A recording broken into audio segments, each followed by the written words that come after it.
جی mister Chandio, السلام علیکم۔ کیسے ہیں؟ خیریت سے ہیں بھائی؟ ٹھیک ہیں آپ؟ روزے صحیح جا رہے ہیں انشاءاللہ آپ کے؟ روزے آپ کے بہترین جا رہے ہیں بھائی؟ آپ سنیں، آپ تو سفر میں ہیں نا؟ میں آپ کا نہیں، میں سفر میں کہا ہوں، میں اپنے شہر میں 20 کلومیٹر کے بعد آپ کا سفر ہو جاتا ہے نا؟ میں سفر میں نہیں ہوں۔ روزہ رکھ کر کار پر بیٹھ کر 20 کلومیٹر آگے پھر وہ پانی پینا شروع کر دو۔ جو مسافر ہے وہ تو اللہ نے اس کو حکم دیا ہے کہ آپ روزہ نہیں رکھ سکتے، وہ تو اللہ کا حکم ہے، آپ اس پہ اعتراض ہے؟ اگر وہ شہوت آ جائے کسی اور بیوی پر یا متے کا ارادہ ہو تو بس کار میں بٹھا کر 20 کلومیٹر آگے شروع ہو جاؤ۔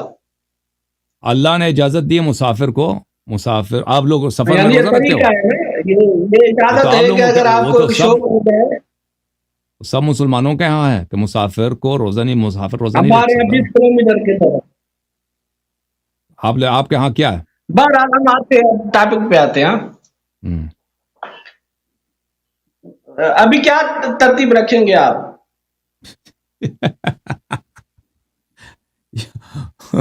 میں آپ کو بتاؤں، پہلی بات یہ ہے کہ آپ کا ایک مولوی ہے، وہ چیلنج دیتا ہے گالی دے کر، ٹھیک ہے نا؟ وہ اگر مناظرہ نہ کرنا ہو کسی سے، اس کو گالی دے دو، اور چیلنج کرتے وقت اس کو گالی دے دو۔ ہاں، اس کو کہہ دو فلاں کتا آ جاؤ میرے سے مناظرہ کرو۔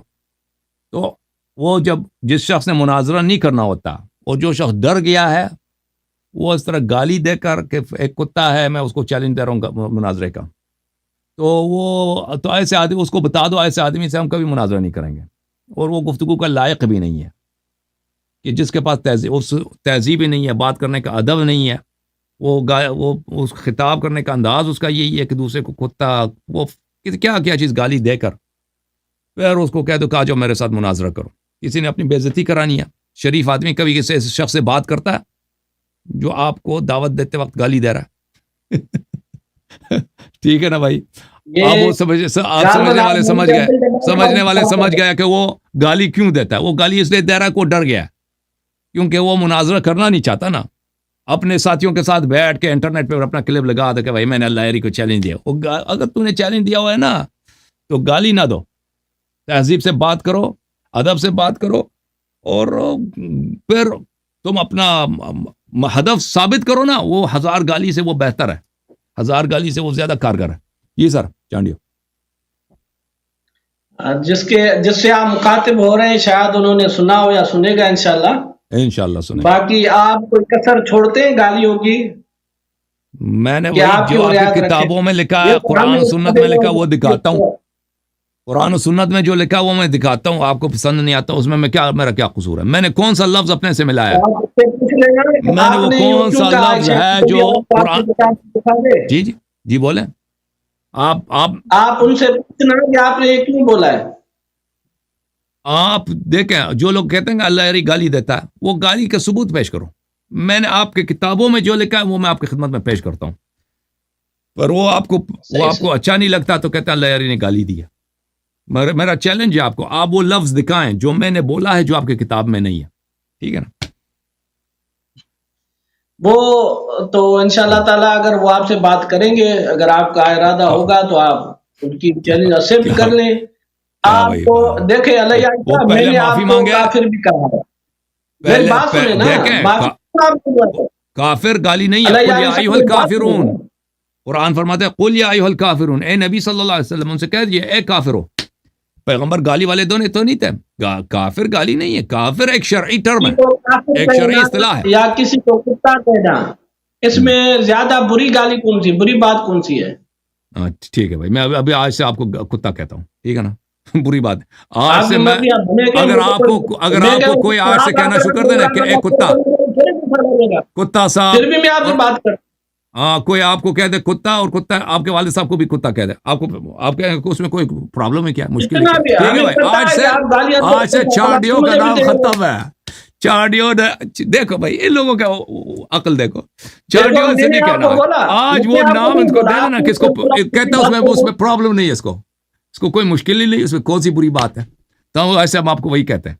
اب نہیں ہے، لیکن ہم آپ کو نہیں کہیں گے، کیونکہ آپ اتنے اچھے آدمی ہیں، ہمارے مہمان ہیں۔ آپ کو کہنا کیا پھر بھی بات کر رہا ہوں نا میں, ابھی آپ اسی طرح سے بات کر رہے ہیں جو آپ کو کہہ رہے ہیں. ہم آپ کو نہیں کہیں گے, ہم آپ کو, لیکن آپ دیکھیں نا, آپ کے سندھ میں ہندو بھی رہتا ہے نا, کوئی ہندو بھی ہو یا کوئی وہ آپ کے وہ جمدار جو گلی آپ کا پخانہ وغیرہ صاف کرتے ہیں گلیوں میں, ان کو بھی اگر کتا کہہ دو یا کتے کا بچہ کہہ دو, وہ بھی کہے گا کہ آپ نے میری توہین کیا.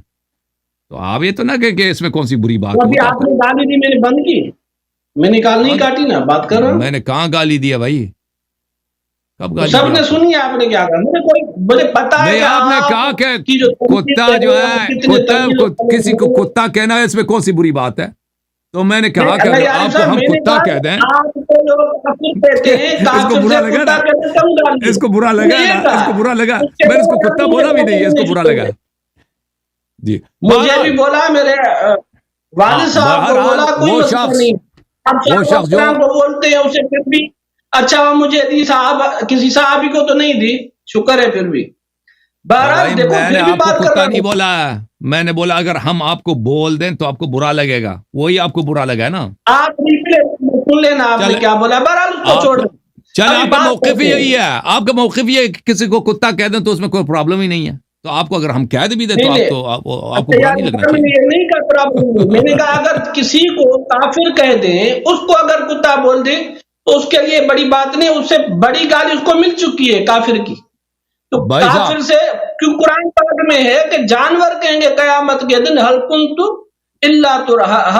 ترابا, کاش میں مٹی ہوتا ہے, یعنی وہ جانور جو ان کے سامنے مٹی ہو جائیں گے, وہ کافر کہیں گے کاش میں کتا ہوتا, کاش میں سور ہوتا کہ جہنم میں تو نہ جاتا. تو کافر بڑی گالی ہے, کافر گالی ہے. تو اللہ تعالیٰ نے اپنے حبیب صلی اللہ علیہ وسلم کو حکم دیا, قل یا ایھا الکافرون, گالی دے دو. میرا مقصد جن کو بولا جائے گا ان کے لیے گالی کی طرح بڑی ایک بات ہے. قل یا ایھا الکافرون, پیغمبر صلی اللہ علیہ وسلم کو اللہ کو اس لیے بھیجا کہ گالی دے دو بھائی, لوگوں کو جا کے گالی دے دو. قل یا ایھا الکافرون صاحب میری بات آپ سمجھیں, میں نے کہا کہ کافر ایک شرعی ٹرم ہے, یعنی آپ دین اسلام کو نہیں مانتے. یہ جو کافر ہیں جانور کی طرح, مگر اس سے بھی بدتر ہیں, یعنی کتے سے بھی بدتر ہیں, یعنی بدتر ہیں کافر. یعنی یہ تو کتے سے بڑی بات ہے نا کافر کہنا, میں یہ کہہ رہا ہوں. اب بارہ چھوڑے ان باتوں کو, آپ آ جائیں بات کرنے. وہ منافقین کے لیے نا, وہ منافقین کے لیے کہ منافق جو ہے یار بھی میں نے کہا کہ کافر کہنا کتے سے بڑی بات ہے, میں یہ کہہ رہا, مقصد یہ ہے. آپ کیا اگر نہیں ہے تو آپ کی مرضی. چلیں بھائی بات کریں. آپ کا جو دوست ہے نا, وہ اس کو چاہیے کہ تہذیب سے بات کرے. ہمارا شرط یہی ہے کہ وہ پہلے معافی مانگے کہ اس نے جتنی گالیاں دی ہیں وہ سب کلپ ڈیلیٹ کرے, اور اب گالی دینے کے لیے معافی مانگے بھائی کہ میں نے آپ کو کتا بولا. وہ مانگے گا بھی نہیں تو ایسے وہ, لیکن مجھے پتہ ہے وہ ادھر آ بھی جائے وہ گالی شروع کر دے گا. تو ایسے شخص سے بات کرنا ہی بیکار ہے. آپ اپنے جماعت میں ایک ایسے آدمی کو ڈھونڈ لیں نا جو تہذیب سے بات کر سکے, آپ کی طرح. آپ جو ہے نا تہذیب سے بات کرتے ہیں, وہ برداشت ہے آپ میں, تحمل ہے بھائی, علمی گفتگو کرتے ہیں, گالی نہیں دیتے نا. ایسے آدمی کے ساتھ ہم بالکل وہ جو بھی شرط رکھے, آپ اپنا ثالث لے کے آئیں, اپنا ماڈریٹر لے کے آئیں. اور یہ کوئی ضروری نہیں ہے کہ ہمارے چینل پہ صرف نشر ہو, آپ 10 مزید چینل میں اسی وقت براہ راست نشر کریں, ہمیں کوئی پابند وہ نہیں ہے کہ یہ کہ بھئی کہ صرف اسی چینل پہ ہونی چاہیے. نہیں, آپ بھئی چینل کسی بھی چینل پہ آپ اس کو چلا دیں, ہمیں کوئی منع نہیں ہے, وہ سب آپ کے اختیار میں. ٹھیک ہے نا, آپ ایسے عالم کو لے کے آئیں جو گالی والا نہ ہو, کیونکہ جو شخص کی طبیعت میں گالی دینا ہے نا, پھر وہ مناظرے میں بھی گالی دے گا, پھر وہ خراب ہو جائے گا. وہ گالی وہ دے گا, پھر ہم میں برداشت کروں گا یا گالی نہیں دوں گا, پھر وہ علمی بحث سے نکل جائے گا نا. جی سر بولیں, آپ کس موضوع پہ بات کرنا چاہتے ہیں؟ میرا ارادہ ہے کہ آج میں آپ سے پہلے 2 سوالات کرتا ہوں اور اس کے بعد بات کو شروع کرتے ہیں, پھر جہاں پہنچی اگر آپ کوئی عنوان رکھے تو پھر بھی میں تیار ہوں. اور پچھلے ہفتے جو سوالات کیے تھے نا, جو آپ پھنس گئے تھے, اس کے جواب نہیں دیں گے؟ کون سا سوال رہ گیا تھا؟ بہت سارے سوال تھے بھائی آپ سے, سوال پہ سوال تھے. اس دن ایک مسئلہ ہو گیا تھا, وہ میں ناظرین سے معذرت کرتا ہوں کہ آپ نے ایک جو بات کی تھی نا, ایک سوال کروں گا 5 منٹ جواب کے لیے, پھر سوال میں کروں گا, یہ بات میں نے سن نہیں سکا تھا کیونکہ وہ میرا مائک خراب ہو گئی تھی.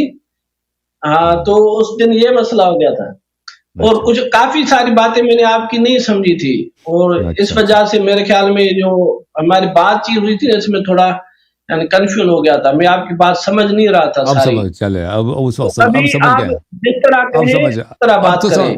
آپ نے تو سمجھ لیا نا، آپ جواب دے دیں چلیں۔ ہاں کون سا سوال ہے آپ کا؟ پہلے میں کروں آپ کریں گے؟ وہی سوال آپ سے پہلے کر چکا نا، ابھی تو آپ نے ریپلے دیکھا ہوگا اپنا ہمارا گفتگو کا۔ حضرت عثمان غنی رضی اللہ عنہ اور حضرت ابو بکر عمر، تو جواب تو میں نے آپ کو دے دیا تھا۔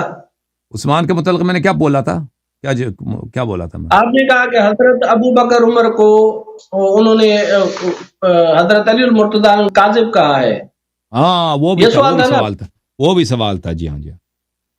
ابو تو میں نے بکر آپ کو عمر کو جواب نہیں دے دیا تھا؟ آپ نے کیا جواب؟ آپ نے یہ کہا تھا کہ ابو بکر عمر، حضرت علی علیہ السلام نے اس کی، عمر نے بولا، علی علیہ السلام نے نہیں بولا، تو میں نے آپ کو کہا تھا دو کہ عمر جواب نے، دیے تھے میں نے آپ کو۔ ہاں کیا جواب ہے آپ کا؟ بولو۔ پہلا جواب یہ ہے کہ اللہ پاک نے مہاجرین کو سچا کہا ہے، اولئک هم الصادقون، سورۃ حج میں، جن کو اللہ سچا کہے، حضرت علی المرتضیٰ ان کو جھوٹا نہیں کہیں گے۔ پہلا جواب یہ تھا۔ تو عمر صاحب جھوٹ کہہ رہے تھے پر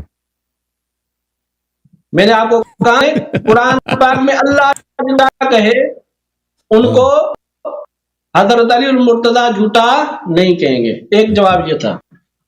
دوسرا جواب جو میرا تھا، دے دوں نا آپ جواب، اس بات اسی پر بات کریں نا۔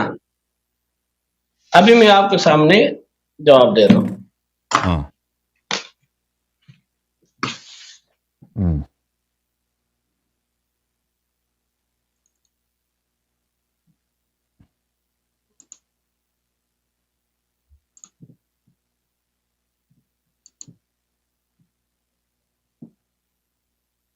آپ نے ایک بات کہی ہے یوٹیوب اپنی ایک اسپیچ میں، جس میں آپ نے کہا ہے کہ اہل سنت کی جو بھی روایات ہیں اگر وہ صحیح بھی ہوں، سند صحیح بھی ہوں، پھر بھی وہ کامل صحیح نہیں ہے۔ جی بالکل، آپ کو یاد آ رہی ہے وہ بات؟ یہ میں نے ایک شرط کے ساتھ، ایک قید ہے اس میں، وہ قید بھی ذکر کرا نا۔ میں پوری سارے آپ کو پوری سنا رہا ہوں، ٹھیک ہے؟ نہیں، میں آپ کو بتا دیتا ہوں میں نے کیا بولا۔ میں نے کہا جماعت مخالفین کی کوئی حدیث صحیح نہیں ہے، مگر یہ کہ وہی بات اہل بیت علیہ السلام نے بھی کہی ہو، ٹھیک ہے نا؟ آپ کی کتابوں میں جو باتیں اہل بیت علیہ السلام نے اس کی تصدیق کی ہے، وہ ہمارے احادیث کی سنیں آپ جواب دے رہا ہوں آپ کو۔ جی جی، آپ یہ جواب سنیں۔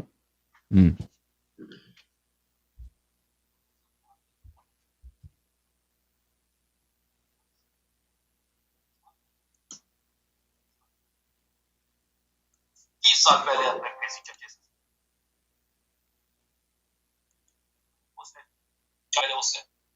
لانے سے تو اس میں یہ آپ کوئی شخص نہیں کہہ سکتا کہ یہ واقعہ اس میں کوئی کمی بیشی نہیں، اس میں کوئی کسی قسم کا فراموشی نہیں۔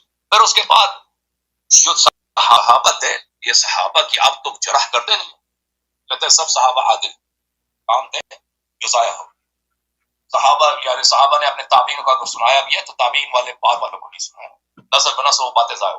اور ایک بات یقینی ہے کہ بہت سارے سنت ایسے ہیں کہ ان میں جھوٹی باتیں، اس میں غلط بات، صحیح بات اور قابل یقین باتیں، اور جس کو آپ صحیح کہتے ہو نا، جس کو آپ صحیح کہتے ہو وہ لغوی طور پہ صحیح نہیں ہے، لغوی طور پہ صحیح نہیں ہے، یعنی ایک 6-7 واسطوں کے فلانے نے فلانے سے سنا، فلانے سے فلانے سے سنا، فلانے نے فلانے سے سنا، اب وہ سب عادل بھی ہو نا، سب عادل بھی ہو، سب کی یادداشت صحیح بھی ہونا، جب 6-7 واسطوں کے ساتھ فلانے نے 20 سال پہلے کسی سے سنا ہے، اس نے اس 30 سال پہلے اپنے کسی چچے سے سنا ہے، اس نے 40 سال پہلے اس سے فلانے سے سنا، تو اس پہ یہ آپ کوئی شخص نہیں کہہ سکتا کہ یہ واقعا اس میں کمی بیشی نہیں ہے، اس میں کوئی کسی قسم کا سن لیا علیہ صاحب؟ جی پھر اس کے بعد تو اسی بات کو میں آپ کی بات کو صحیح کہہ رہا ہوں کہ آپ نے صحیح فرمایا ہے۔ ابھی ایسی بات پر آپ بنیاد رکھ کر کسی پر فتویٰ دے سکتے ہیں؟ تو اب میں جواب دوں؟ ٹھیک ہے، وہ دو جواب یہ ہیں۔ تیسرا جواب یہ ہے کہ اس میں یہ بات نہیں کہ حضرت علی المرتضیٰ نے ان کو جھوٹا کہا ہے، انہیں خود کہا ہے، ایک رسول اللہ صلی اللہ علیہ وسلم کی حدیث سنائی، اس کے بعد یعنی یہ کہ کیا میں نے جھوٹ بولا ہے؟ کیا حضرت ابو بکر صدیق نے جھوٹ بولا؟ یعنی یہ ایسے سمجھ لیں ایک اپنی بات کو تاکید دے رہے ہیں کہ ہمیں جھوٹا کہہ رہے ہو، مقصد یہ. اور یہی صحیح ہے کیونکہ قرآن پاک کے مقابلے میں کوئی روایت نہیں پیش کی جا سکتی. قرآن نے ان کو کیا کہا ہے؟ اولئک هم الصادقون. سورۃ حج کی میں آیت آپ کو سنا رہا ہوں. للفقراء المہاجرین الذین اخرجوا من دیارہم واموالہم یبتغون فضلا من اللہ ورضوانا وینصرون اللہ ورسولہ اولئک هم الصادقون. مہاجرین کو اللہ پاک نے سچا کہا. ابو بکر صدیق کی ہجرت قرآن سے ثابت، تواتر سے ثابت ہے، اس میں شیعہ سنی کا اختلاف ہی نہیں ہجرت میں. اور قرآن پاک کی آیت میں بھی دوسرے کوئی شیعہ اس طرح انکار نہیں کرتے جس طرح تم کرتے تھے، انشاءاللہ اب نہیں کریں گے. تو قرآن جن کو سچا کہے ان کو حضرت علی المرتضیٰ جھوٹا نہیں کہہ سکتے. اور اگر بالفرض و محال یہ روایت میں ہو بھی تو آپ نے خود ایک اصول بتایا ہے کہ صحیح ہو بھی، سند بھی صحیح ہو، سب کچھ صحیح ہو، پھر بھی اس میں کلام ہے، پھر بھی یہ ظنی بات ہو جائے گی. ظنی بات پر کسی پر فتویٰ نہیں ہو سکتا. میں نے آپ کو اس بات کا جواب دے دیا. مطمئن ہے تو بات کو آگے بڑھائیں. اگر اس پر میری بات پر کوئی سوال ہے تو بسم اللہ کریں. جی میرے آپ کی بات پہ بہت جواب ہے جی. اچھا جناب، بسم اللہ الرحمن الرحیم. دیکھیں میرے محترم ناظرین، انہوں نے خود، میں نے ان سے پہلے پوچھا کہ جو امیر المؤمنین علیہ الصلاۃ والسلام کی اتباع کرے اور تصدیق کرے کیا وہ اس کی وہ اہل نجات ہے؟ انہوں نے کہا جی اہل نجات. قرآن امیر المؤمنین علیہ السلام کے ساتھ ہے، علی علیہ السلام قرآن کے ساتھ ہیں، اور یہ کبھی ایک دوسرے سے الگ نہیں ہوئے، یوم قیامت تک الگ نہیں ہوئے. ٹھیک ہے نا؟ اور پھر ان کے اپنے صحیح ترین کتاب میں موجود ہے کہ جناب خلیفہ ثانی نے کہا ہے کہ یا علی علیہ السلام، آپ ابو بکر کو کاذب، عاصم، غادر اور خائن سمجھتے تھے، جھوٹا، گناہ کار، غدار اور خیانت کار. اور مجھے بھی یہی گناہ کار، جھوٹا، خطا کار اور غدار سمجھتے ہیں. اور امیر المؤمنین علیہ السلام نے ان کو رد نہیں کیا. اور یہ حدیث ان کے نزدیک صحیح ہے، اور یہ اس حدیث کو حجت سمجھتے ہیں. اور جہاں تک میرا موقف ہے، ہم نے ہمیشہ عرض کیا کہ جماعت مخالفین کے حدیث یہ صحیح نہیں ہے، مگر یہ کہ موافق ہوں اہل بیت علیہ السلام. ہمارے کتب میں جو احادیث ہیں ان کے موافق، اور یہ حدیث ہمارے کتب کے موافق ہے، کیونکہ شیخین کے آپ کو پتہ ہے ان کی مذمت ہمارے کتابوں میں اہل بیت علیہ السلام کے احادیث میں بہت زیادہ ہے، بہت شدید ہے. تو لہٰذا یہ بات فریقین کے نزدیک صحیح ہے، اور دونوں اس بات پہ متفق علیہ ہیں. اور امیر المؤمنین علیہ الصلاۃ والسلام نے ابو بکر، عمر کو نہیں جھٹلایا. اس روایت میں کوئی نہیں کہ آپ غلط کہہ رہے ہیں، آپ ان کو جھوٹا نہیں سمجھتا، آپ کو نہیں جھوٹا سمجھتا. اور عمر بھی آپ کے نزدیک کوئی جھوٹا شخص نہیں ہے. عمر بن الخطاب کوئی ایسا شخص نہیں ہے کہ جھوٹا ہو. عمر بن الخطاب آپ کے نزدیک اس کو اور وہ خلیفہ وقت ہے، اس کو جھوٹ بولنے کی کیا ضرورت ہے کہ وہ یہ کہتے کہ بھئی علی علیہ السلام آپ ابو بکر کو جھوٹا سمجھ رہے تھے، مجھے جھوٹا اس کو گناہ کار، مجھے گناہ کار، اس کو غدار، مجھے غدار سمجھ رہے. جھوٹ بولنے کی ضرورت بھی نہیں اس مقام پہ کہ اس کو کوئی فائدہ ملے گا، اس کو کچھ ملے گا، ایسی بات بھی نہیں. تو لہذا یہ بات قطعی طور پہ ثابت ہو گئی آپ کی کتابوں سے کہ آپ کے چوتھے خلیفہ، آپ کے پہلے اور دوسرے خلیفے کو، چوتھے خلیفے کا کیا مقام ہے؟ یہ مقام ہے قرآن اس کے ساتھ ہے، وہ قرآن کے ساتھ ہے. اور انت منی بمنزلت ہارون من موسیٰ. اور آپ کو پتہ ہے کہ جو بھی ہارون کا پوزیشن ہے وہ موسیٰ علیہ السلام کی پوزیشن ہے، جو بھی ہارون علیہ السلام کا ویو، نظر ہے، وہ موسیٰ علیہ السلام کا قول اور نظر بھی وہی ہے. تو اگر یہ نظر ہے علی علیہ الصلاۃ والسلام، امیر المؤمنین علیہ السلام کا شیخین کے متعلق، تو ثابت ہوا کہ رسول اللہ صلی اللہ علیہ وسلم کا بھی یہ نظر ہے، قرآن کا بھی یہی پوزیشن ہے، کاذب، عاصم، غادر، خائن. اب آپ نے کہا کہ قرآن نے کہا کہ مہاجرین تو سچے ہیں، مہاجرین جھوٹے ہو نہیں سکتے. بھائی اس قرآن نے یہ نہیں بولا. آپ آیت غلط پڑھیں گے، غلط ترجمہ کریں گے تو اس میں میرا کیا قصور ہے؟ سورہ مبارک حج، سورہ مبارک حشر، آیت نمبر آپ نے پڑھی، آیت نمبر 8. بھلے ملاحظہ فرمائی، للفقراء المہاجرین الذین اخرجوا من دیارہم واموالہم ما افاء اللہ علی رسولہ من اہل القری فلیلیتاما فللہ وللرسول ولذی القربى والیتاما والمساکین. للفقراء المہاجرین الذین اخرجوا من دیارہم، یہ وہ کس کی بات ہو رہی ہے؟ وہ مال فی کی بات ہو رہی ہے، جو جنگ کے بدولت بدست آتی ہے، یعنی مال غنیمت. یہ مہاجرین کے لیے جو اپنے گھروں سے نکالے گئے اور اور اپنے اموال سے نکالے گئے. یبتغون فضلا من اللہ ورضوانا, ان کی خاصیت یہ ہے, یہ اللہ کی فضل کو حاصل کرنے کی کوشش کرتے ہیں اور اللہ کی رضا کو حاصل کرنے کا کرتے ہیں. وَيَنْصُرُونَ اللَّهَ وَرَسُولَهُ صلی اللہ علیہ وسلم, اور یہ اللہ اور رسول صلی اللہ علیہ وسلم کے ناصر ہیں, انہوں نے نصرت کیا. اولئک هم الصادقون, یہ سچے ہیں, یہ سچے ہیں. تو ہم ان صفات کو آپ کے شیخین میں نہیں پاتے بھائی, شیخین میں یہ صفات نہیں پاتے کہ انہوں نے کبھی نصرت رسول صلی اللہ علیہ وسلم کی ہو. ابو بکر کا کوئی نصرت ہمیں دکھائے نا, رسول اللہ صلی اللہ علیہ وسلم پہ تو بہت ہی برے وقت آئے. ایک وہ وقت تھا کہ غزوہ بدر تھا, مسلمان 313 ہیں, سامنے سے کفار کی بہت بڑی لشکر ہے, 2-3 ہزار آدمی. کوئی دکھائے نا کہ انہوں نے کوئی نصرت کی ان دونوں نے. غزوہ احد میں دکھاؤں, بالکل دکھائیں. ابو بکر کا جہاد دکھائیں, بسم اللہ, نصرت دکھائیں. غزوہ احزاب میں دکھائیں, بسم اللہ. خیبر میں دکھائیں, جہاد دکھانے. اعوذ باللہ من الشیطان الرجیم, بسم اللہ الرحمن الرحیم. میں اپنے گفتگو کو سمیٹ لوں. تو میرے محترم ناظرین, تو میرے محترم ناظرین کہ یہ بات کہ مہاجرین سب سچے ہیں, مہاجرین سب سچے ہیں, میں نے خود ان کے اپنی کتابوں سے دکھا دیا کہ مہاجر بندہ کیا بن گیا. مہاجر بندہ کرسچن بن گیا, وہ تو میں نے آپ کی کتابوں سے دکھا دیا بھائی. کون سی کتاب میں؟ پچھلے ہفتے وہ بھی نظر نہیں آیا آپ کو؟ ہجرت کی کامل کہاں ہے؟ وہ تو آدھی ہجرت مدینہ پاک کو کہاں آئے تھے؟ حبشہ گئے تھے نا, وہ حبشہ والا ہجرت نہیں ہے. کامل ہجرت کہاں؟ کس نے بولا ہے کہ حبشہ والے اپنے گھروں سے نہیں نکلے, حبشہ والے اپنے گھروں سے نہیں نکالے گئے. سب سے پہلی ہجرت تو وہی بات کرتا ہوں. ٹھیک ہے, دونوں جواب دے رہا ہوں, اس کا بھی جواب دے رہا ہوں. ایک مہاجر تھا عبداللہ ابن ابی سرح, کاتب وحی بھی تھا, مرتد ہو گیا. مہاجر تھا, مرتد ہو گیا, چلا گیا مکہ. بالکل مہاجر تھا, بالکل مہاجر تھا. ٹھیک ہے,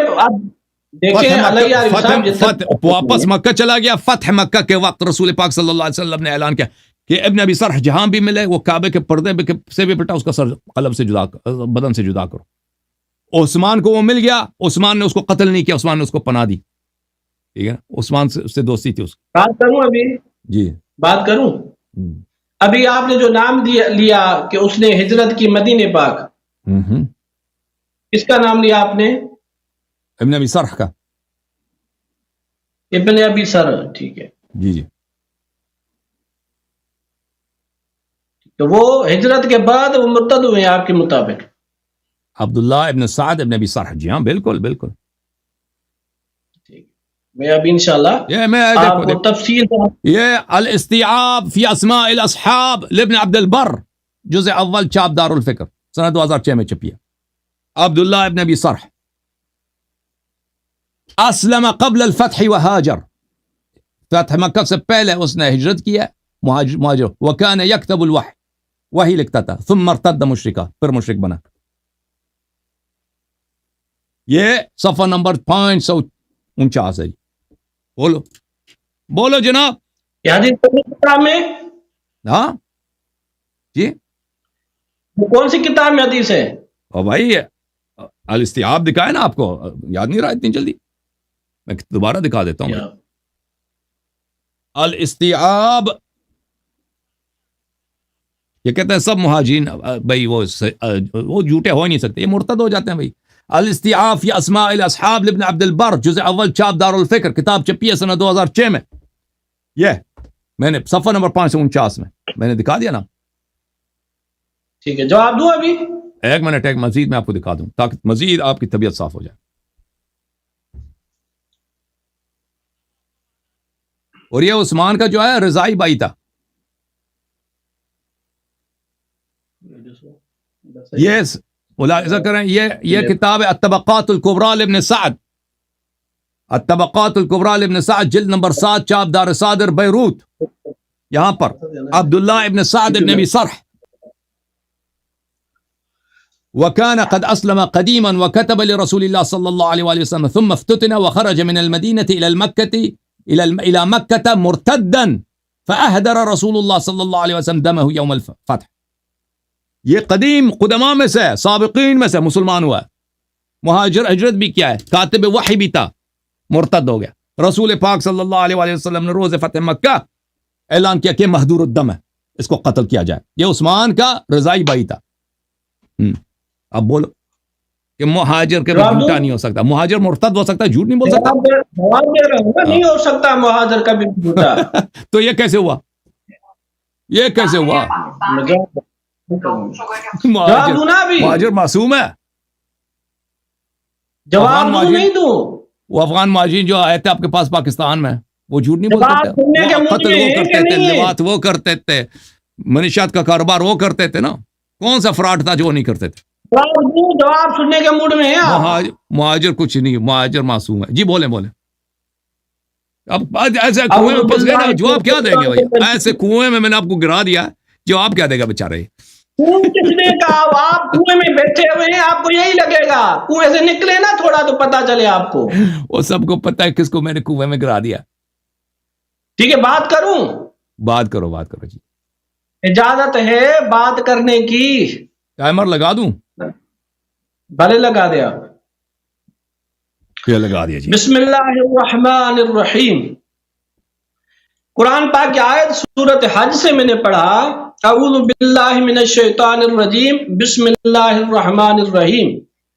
للفقراء المہاجرین الذین اخرجوا من دیارہم واموالہم یبتغون فضلا من اللہ ورضوانا وینصرون اللہ ورسولہ اولئک هم الصادقون. صدق اللہ العظیم. تو اس پر پہلا میں نے آیت سے ثابت ہے کہ مہاجرین سچے ہیں. اس پر سوال الیاروی نے مجھ سے پہلے بھی ایک ہندوستان کے قاری صاحب تھے, ان سے بھی سوال کیا, پہلے بھی کافی مرتبہ کہا ہے کہ حضرت ابو بکر صدیق رضی اللہ تعالی عنہ کی نصرت دکھاؤ. نصرت تو ہجرت میں ثابت ہو گئی. الا تنصروا فقد نصرہ اللہ اذ اخرجہ الذین کفروا ثانی اثنین اذ ہما فی الغار اذ یقول لصاحبہ لا تحزن ان اللہ معنا. یہاں پر اللہ پاک نے فرمایا اگر تم ان کی نصرت نہیں کرو گے, تحقیق اللہ پاک نے ان کی نصرت فرمائی ہے. حضرت ابو بکر صدیق رضی اللہ تعالی عنہ نے حضور علیہ الصلوۃ والسلام کے ساتھ نصرت فرما رہے تھے, ہجرت فرما رہے, ہجرت بھی تھی, نصرت بھی تھی. یہ نصرت ہے. ابھی آپ سوال کے جہاد ثابت کرو. بات کرنے گا علیہ عارف صاحب, ہنسنا دلیل نہیں ہے, یہ اوور ایکٹنگ کرنا یہ دلیل نہیں ہے. میں آپ کو مشورہ دیتا ہوں کہ آپ وہ کون سے وہ جوکر جو مداحیہ کیا نام ہے اس کا,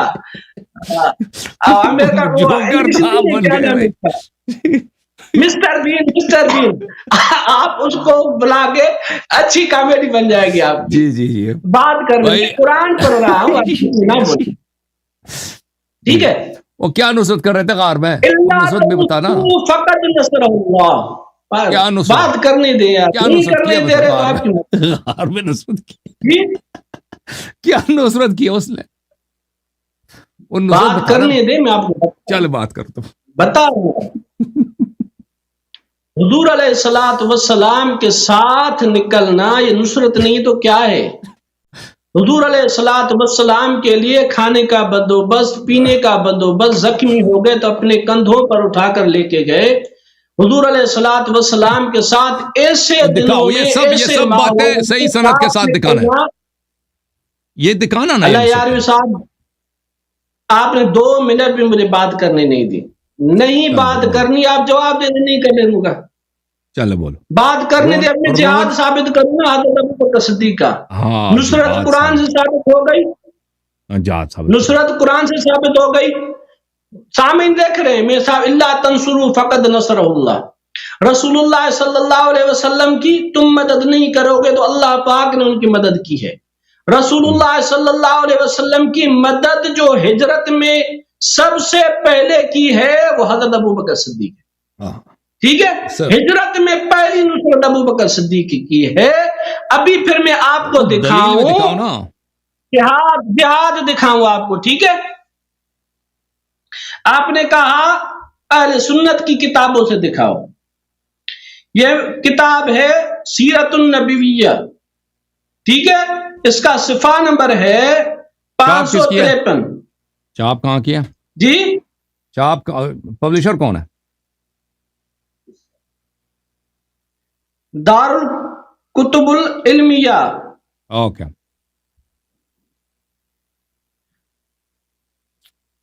وفی من ثبت معه من المہاجرین ابو بکر و عمر ومن اہل بیتہ علی ابن ابی طالب. حضرت رسول اللہ صلی اللہ علیہ وسلم کے ساتھ غزوہ حنین میں ثابت قدم رہنے والے کتنے نام لیے؟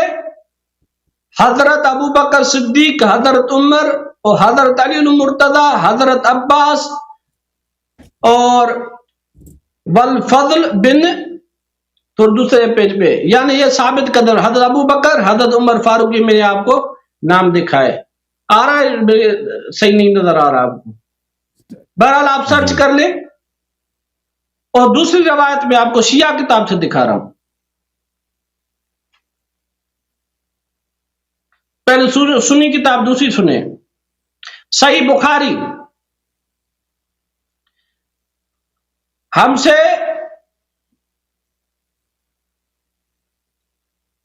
قتیبہ بن سعد نے بیان کیا، کہا ہم سے حاتم بن اسماعیل نے بیان کیا، ان سے یزید بن ابی عبید نے بیان کیا، اور انہوں نے سلمہ بن عقو سے سنا.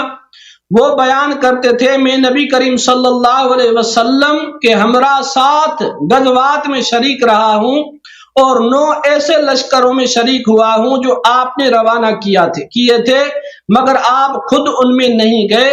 کبھی ہم پر ابو بکر امیر ہوئے اور کسی فوج کے امیر اسامہ ہوئے. یعنی امیر ہی ابو بکر صدیق بنے اس جنگ کے. ٹھیک ہے، یہ بخاری شریف.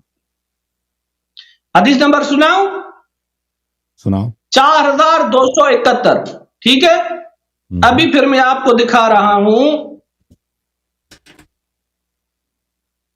شیعہ کی کتاب شرح نہج البلاغہ ابن ابی الحدید. ٹھیک ہے، ترجمہ پڑھ رہا ہوں. وہ کب سے شیعہ بنا بھائی؟ کون؟ ابن ابی الحدید کب سے شیعہ بنا؟ نہج البلاغہ کی شرح میں آپ کو، نہج البلاغہ کس کی کتاب ہے؟ وہ شیعوں کی کتاب ہے. وہ ابن ابی الحدید کی شرح شیعوں کی شرح نہیں ہے. ابن ابی الحدید وہ کس کی ہے؟ وہ آپ لوگوں کی ہے. ابن ابی الحدید شیعہ نہیں. ہماری ہے. چلو ٹھیک ہے، آپ نے چیلنج میں یہ بھی کہا ہے، سنیوں کو دکھاؤ. ٹھیک ہے، دکھا رہا ہوں. ماہ شعبان 7 ہجری میں جناب نبی کریم صلی اللہ علیہ وسلم نے ابو بکر صدیق کو ایک سریہ پر امیر بنایا، ایک لشکر کا امیر بنایا، اور انہیں نجد کی طرف بھیجا. پس یہ لوگ قبیلہ حوازن کے پاس گئے اور رات کو ان پر حملہ کیا.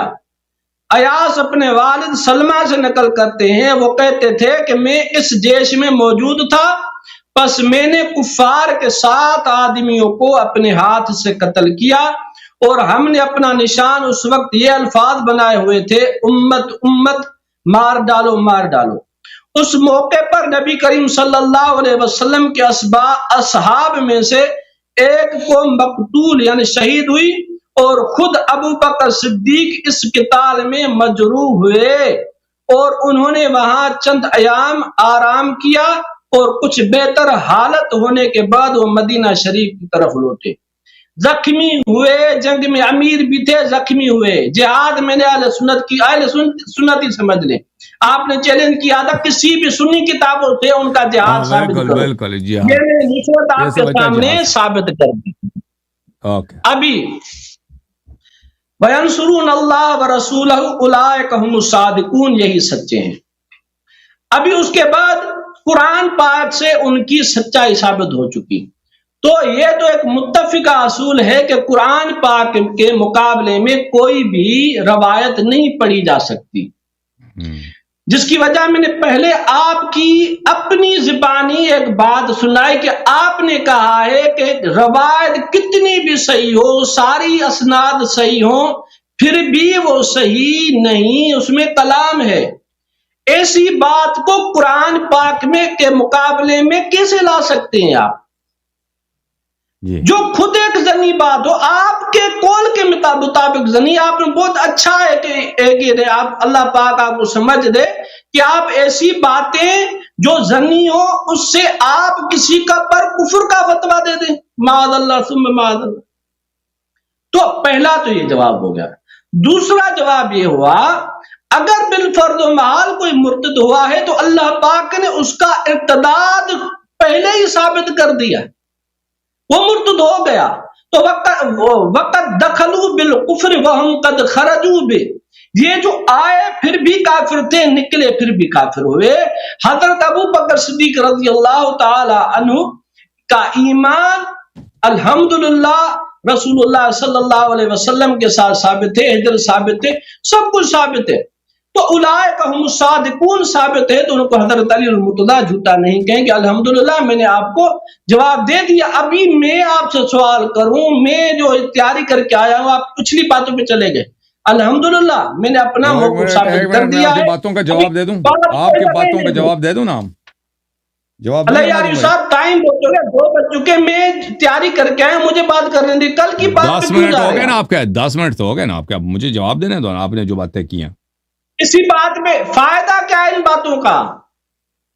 تو آپ کی جھوٹ کو میں ظاہر کروں, فائدہ یہ ہے کیا میرا کون سا میں نے جھوٹ بولا؟ ہاں بتائیں آپ کون سا جھوٹ بولا؟ بالکل بالکل جھوٹ میرا ثابت کرو. میرا 10 منٹ میں نے جو جھوٹ بولا وہ ثابت کرو.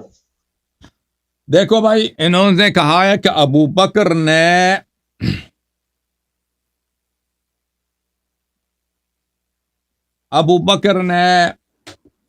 غار میں نصرت کیا.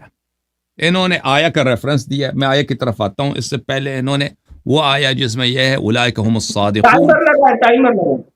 ٹائمر لگا لیا. اولئک هم الصادقون یہ کتاب شیعوں کی کتاب نہیں ہے, یہ ان لوگوں کی اپنی کتاب ہے. شواہد التنزیل حاکم حسکانی ان کے بہت بڑے محدث ہیں, ان کی کتاب ہے. ملاحظہ فرمائیے, یہ کتاب شواہد التنزیل لقواعد التفضیل فی الآیات النازلہ کن میں فی اہل بیت علیہم السلام کے متعلق. چاپ مؤسسۃ الاعلمی بیروت لبنان میں یہ کتاب چھپی ہے سنہ 1974 میں. اولئک هم الصادقون, اولئک هم الصادقون. یہاں پہ پہلی حدیث ہے یوسف ابن موسیٰ عن وکیع عن فلان عن فلان عن عطاء عن ابن عباس. اچھا, یہ آیا نزلت فی علی ابن ابی طالب علیہ السلام وحمزہ ابن عبد المطلب وجعفر الطیار ثم قال اللہ تعالی وجاہدوا الاعداء فی سبیل اللہ فی طاعته باموالهم وانفسهم اولئک هم الصادقون. یعنی فی ایمانهم فشہد اللہ لهم بالصدق والوفاء. ثابت یہ ہوا کہ جن مہاجرین اور مجاہدین کے متعلق اللہ تعالیٰ نے کہا کہ اولئک هم الصادقون, وہ کون ہے؟ وہ علی ابن ابی طالب علیہ السلام ہے, حمزہ ابن عبد المطلب اور حضرت جعفر طیار علیہ السلام. یہ سب علیہ السلام ہے, یہ سب مہاجرین کے لیے نہیں ہے. پھر انہوں نے آیا کا ریفرنس دیا ہے بھائی, آیا غار کی, کہ اس آیا میں لکھا ہے کہ ابو بکر نے نصرت کیا. حالانکہ آیا یہ کہہ رہا ہے بھائی, یہ آیا بھائی کچھ سوچ بھی لو قرآن تدبر کے لیے. الا تنصروه فقد نصرہ اللہ. تم صحابہ رسول پاک صلی اللہ علیہ وسلم کی نصرت اگر نہیں کرتے تو اب اللہ نے ان کی نصرت کیا. ہجرت کے وقت اللہ نے نصرت کیا. یہ صحابہ آیات صحابہ کی مذمت کے لیے کہ آپ نصرت ہی نہیں کرتے بھائی. اس وقت بھی نصرت نہیں کیا تم لوگوں نے, اس وقت بھی اللہ نے نصرت کیا. تو یہ جو آپ کہہ رہے ہیں کہ یہ پیغمبر صلی اللہ علیہ وسلم کے ساتھ نکلنا ان کی نصرت ہے, یہ کوئی نصرت نہیں ہے. آپ اگر کہہ رہے ہیں کہ بھائی ابو بکر ادھر کھانا لے کے آئے تھے غار میں, تو وہ کھانا مانا وہ جو ہے وہ شیعہ کتب میں یہی ہے کہ امیر المؤمنین علیہ السلام کھانا لے کے آتے تھے. ٹھیک ہے نا, ہم نہیں مانتے کہ آپ لوگوں نے کہا. آپ کے اپنی کتابوں میں ہے کہ رسول اللہ صلی اللہ علیہ وآلہ وسلم سے کو ابو بکر نے اپنا ادھر اونٹنی بھی فروخت کیا ہجرت کے وقت. نصرت ہوتا نا تو کم از کم یہ اتنا ناصر ہوتا تو یہ اپنا اونٹ کا جو قیمت ہے رسول پاک صلی اللہ علیہ وآلہ وسلم سے شب ہجرت نہ لیتا. میں آپ کی خدمت میں عرض کروں کہ سرچ کرنا بخاری میں چاہیے, یہ بخاری میں ہے بھائی میرے محترم ناظرین, کہ اس نے اپنی اونٹنی کے پیسے بھی لے لیے. اور میں نے اللہ جانتا ہے میری کتابوں میں دیکھا کہ سب سے عرب میں کئی صدیوں تک جو قیمتی ترین اونٹنی فروخت ہوئی یہی فروخت ہوئی ہے شب ہجرت. ابو بکر نے جو پیسے نبی صلی اللہ علیہ وسلم ریکارڈ قائم کر دیا بھائی اونٹ کی قیمت کا.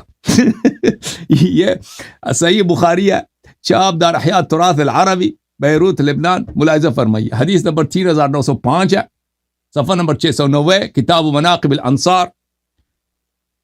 ابو بکر نے کہا کہ میرے پاس 2 اونٹنی ہیں، قال رسول اللہ صلی اللہ علیہ وسلم بالثمن، ابو رسول صلی اللہ علیہ وسلم نے فرمایا قیمت لے لو، اس نے قیمت لے لی، ٹھیک ہے نا۔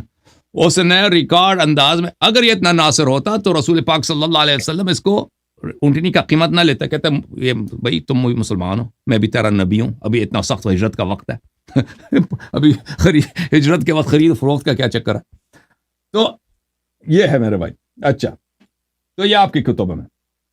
اس کے بعد آپ نے کہا کہ وہ میں ایک ہے کہ انہوں نے کہا کہ میں ان کا جہاد ثابت کرتا ہوں اپنے کتابوں سے۔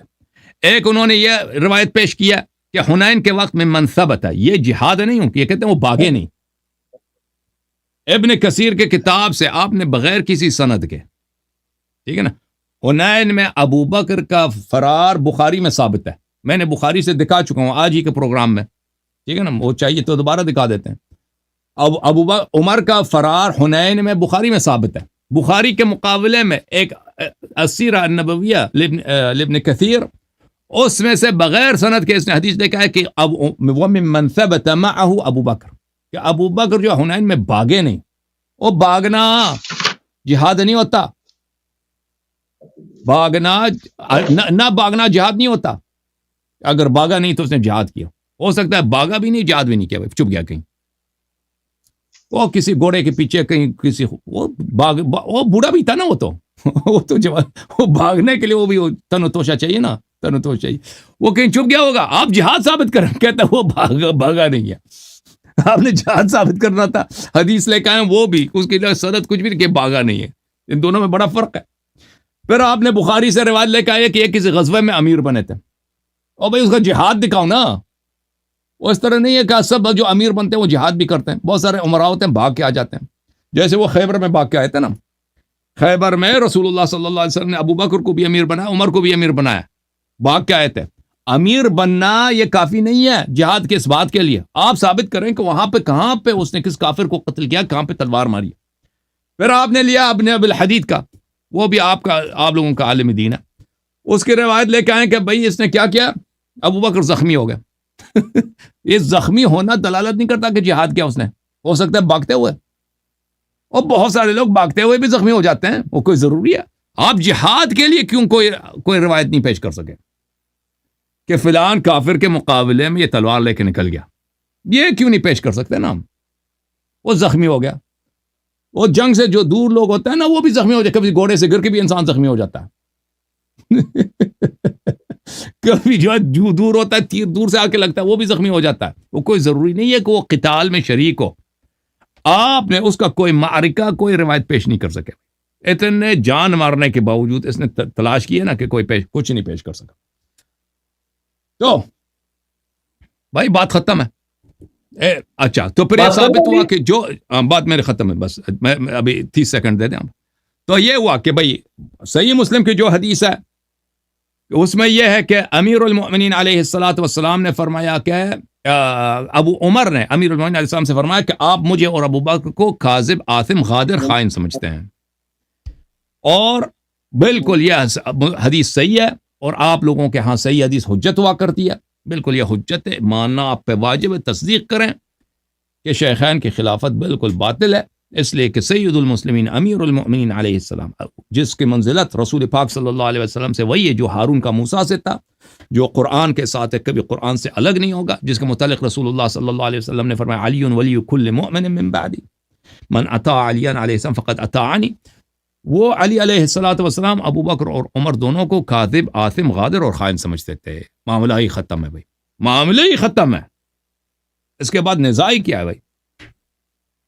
ختم کروں اب میری بات ختم ہے۔ اب آپ سوال کرنا چاہتے ہیں یا رد کرنا چاہتے ہیں، آپ کی مرضی، اسی موضوع پہ بات کرنا چاہتے ہیں، اگلا سوال کرنا چاہتے ہیں؟ اس کے بعد آپ کو سوال کروں گا، ٹھیک ہے؟ نہیں، اگر رد کیا تو میں رد کروں گا، اگر رد کیا بھلے کریں آپ، مجھے کوئی مسئلہ نہیں ہے، رد کریں گے تو میں رد کروں گا۔ ہاں، آپ نے جو سوال کیا کہ اللہ پاک نے نصرت کی، مومنین نے نہیں کی، اس وجہ سے اللہ پاک نے کی، قرآن پاک میں اللہ پاک نے تمہاری نصرت کی مومنین کے ساتھ، یعنی اللہ پاک جو نصرت فرماتے ہیں اس کے بھی کوئی اللہ پاک اسباب بھی بتاتے ہیں، بغیر اسباب کے مدد کر سکتے ہیں، اسباب کے ساتھ بھی مدد کی بالمؤمنین. قرآن پاک ایدہ بجنود لم تروها، وہ اسباب وہاں پہ ملائکت ہے، ابو بکر نہیں تھا.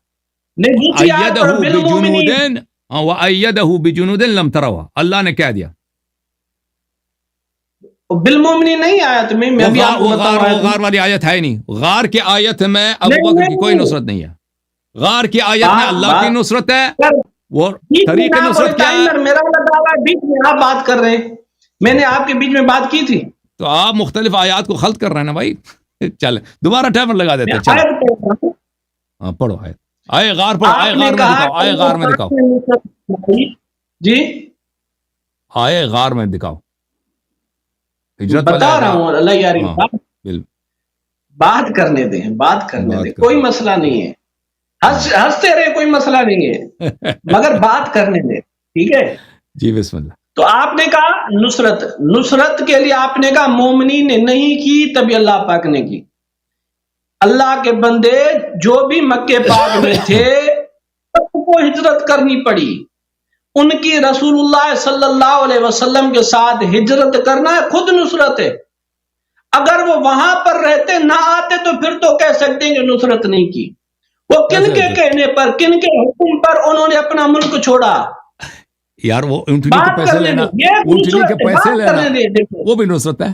اونٹنی کے پیسے، اس کا جواب دے رہا ہوں، اس کا دیکھو میں ترتیب کے ساتھ آپ کو جواب دے رہا ہوں.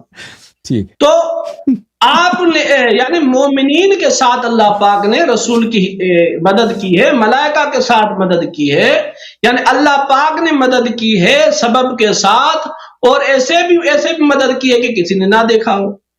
جو سبب ہے بالمؤمنین آیت ہے قرآن پاک کہ اے میرے نبی ہم نے آپ کی مدد کی، اس میں بالمؤمنین لفظ ہے، میں آیت انشاءاللہ آپ کو بتاؤں گا. بہرحال یہ خود صحابہ کرام کی رسول اللہ صلی اللہ علیہ وسلم کے ساتھ ہجرت کرنا، یہ ایک نصرت ہے. میں نے جو آیت پڑھی هو الذی ایدک بنصرہ وبالمؤمنین، اور اللہ پاک نے تمہاری تائید کی اپنی مدد کے ساتھ اور مومنین کے ساتھ.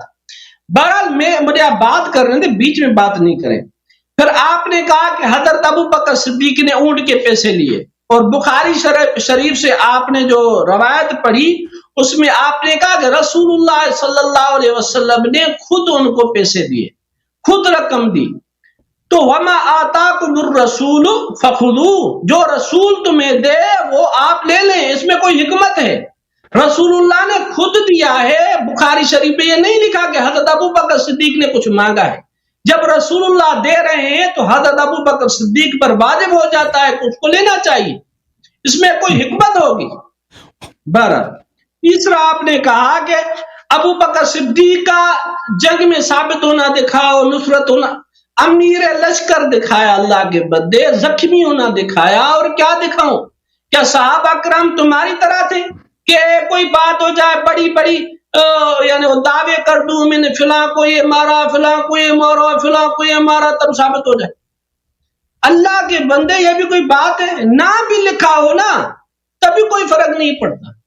ابو بکر صدیق کی شجاعت شیعہ کے ہاں تو اتنی بڑی ہے کہ شیعہ تو انکار ہی نہیں کر سکتے، کیونکہ ان کے ہاں تو حضرت علی المرتضیٰ سے بھی وہ زیادہ شجاع تھے کہ ان سے ان کی خلافت چھین لی انہوں نے، وہ کچھ بات تک نہیں کر سکے. آپ کس منہ سے کہہ رہے ہیں کہ حضرت علی المرتضیٰ سے؟ معاذ اللہ میں ان کا مقابلہ نہیں کر رہا، وہ حضرت علی المرتضیٰ ہمارے امام ہیں، مگر شیعہ کے عقیدے میں حضرت علی المرتضیٰ معاذ اللہ ثم معاذ اللہ ثم معاذ اللہ بزدل ہیں، اور حضرت ابو بکر صدیق حضرت علی المرتضیٰ سے بھی زیادہ طاقتور ہیں، زیادہ دلیر ہیں، زیادہ شجاع ہیں، زیادہ سخی ہیں آپ کے عقیدے میں. بہرحال میں نے آپ کہا تھا کہ اپنی کتاب سے ناک سے کوئی خون بہاؤ ثابت کر دو، میں نے زخمی دکھا دیا، امیر لشکر دکھا دیا، امیر جہاد دکھا دیا، غزوہ حنین میں ثابت قدم دکھا دیا. آپ نے کہا بخاری کا مقابلہ. اللہ کے بندے بخاری سب سے افضل کتاب ہے، کوئی قرآن کی آیت ہے، کوئی حدیث ہے؟ کوئی بھی کتاب، کسی بھی کتاب کی روایت بخاری سے افضل ہو سکتی ہے. یہ کوئی مسلمانوں کا اصول نہیں کہ بخاری کی روایت سب سے افضل ہے. اگر ہم افضل سمجھتے تو ہم ادھر ہاتھ باندھتے بخاری کو، ہم رفع دین کرتے. بخاری شریف ہمارے ہاں کوئی یہ نہیں ہے کہ سب سے افضل ہے. بخاری شریف سے پہلے کتاب لکھی گئی ہے موطا امام مالک، اسے افضل ہے. تو افضل ہونا نہ ہونا الگ بات ہے، مگر میں نے آپ کو دکھا دیا ان کا لشکر جہاد، ان کا زخمی ہونا، جہاد ہونا. تو اس میں کوئی ابھی مسئلہ ہی نہیں رہا. ابھی مجھے آپ چھوڑیں، میں جو تیاری کر کے آیا ہوں آپ سے بات کروں، خواہ مخواہ آپ نے پچھلی باتیں شروع کر دی. شاید میں نے آپ کو ساری باتیں بتا دی. آپ نے جو سوال کیا سن لو، جواب سن لو بھائی. ابھی جو آپ نے کہا کہ نا اللہ تعالیٰ نے کہا کہ ان اللہ ایدک بنصرہ وبالمؤمنین، اللہ تعالیٰ نے مؤمنین کے ذریعے آپ کی نصرت کی. یہ غار کے متعلق نہیں ہے.